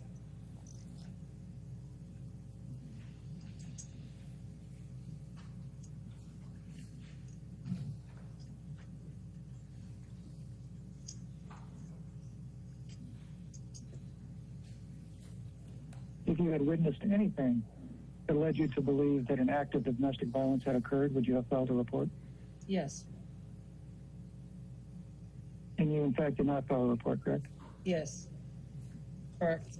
And if you had witnessed something that led you to believe that an act of domestic violence had occurred, would you have filed a report even if Ms. Heard had asked you not to? Yes. And is that in line with your training? Yes. Officer Sines, you were asked some questions. And just so everybody's on the same page, we have about a minute and a half of questions from Ms. Heard's counsel at this point. When you got off the elevator in the penthouse and when you got on, and how much time you spent at the penthouse level, I approached it in my earlier, but based on the cross-examination, I feel like we need to go back to that. So I'm going to ask you to take a look at what is exhibit number 6. And you recognize you and Officer Haddon in this picture? Yes. Okay. And what time does the timestamp on this picture say for the elevator? It says 21:04:43. Okay, that's 9:04:43. Would that be right, PM? Yes. And we looked at this earlier. I'm going to ask you to take a look at it again at 21. And so this one has what time? 21:19:49. All right, and allowing for, and Officer Sines, you said earlier that you weren't sure whether there were accuracies or inaccuracies in terms of the elevators, but allowing for that there may be any issues at all, would you agree that it still means that you were on and off that elevator in 15 minutes? Assuming the times are correct, yes. Okay. You were asked to look at a number of the pictures that I had shown you earlier that were taken on the night of May 21st, 2016, both before, during, and after the time that you and Officer Haddon had reported to the to Ms. Heard's penthouse. Do you recall seeing those again and being asked about them? Yes. You were asked by counsel for Mr. Depp to take a look at those again, correct? Correct. Okay. And he asked you if you had seen any of those photographs before, and you indicated that you had not, correct? Correct.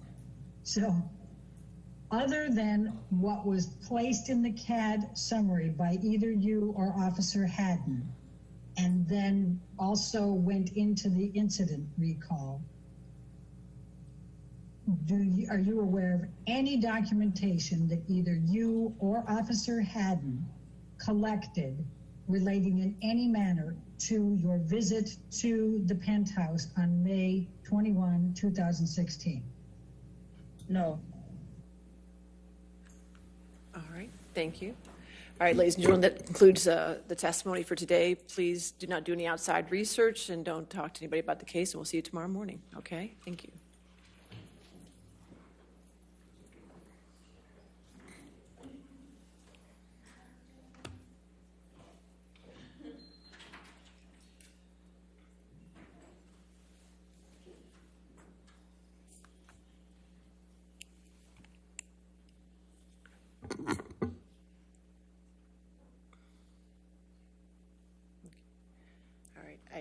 I still have some outstanding exhibits, so if you could get with Jamie and see which ones those are so we can get that taken care of so we don't get backwards and we keep up, all right? All right, we'll see you in the morning. All right, thank you.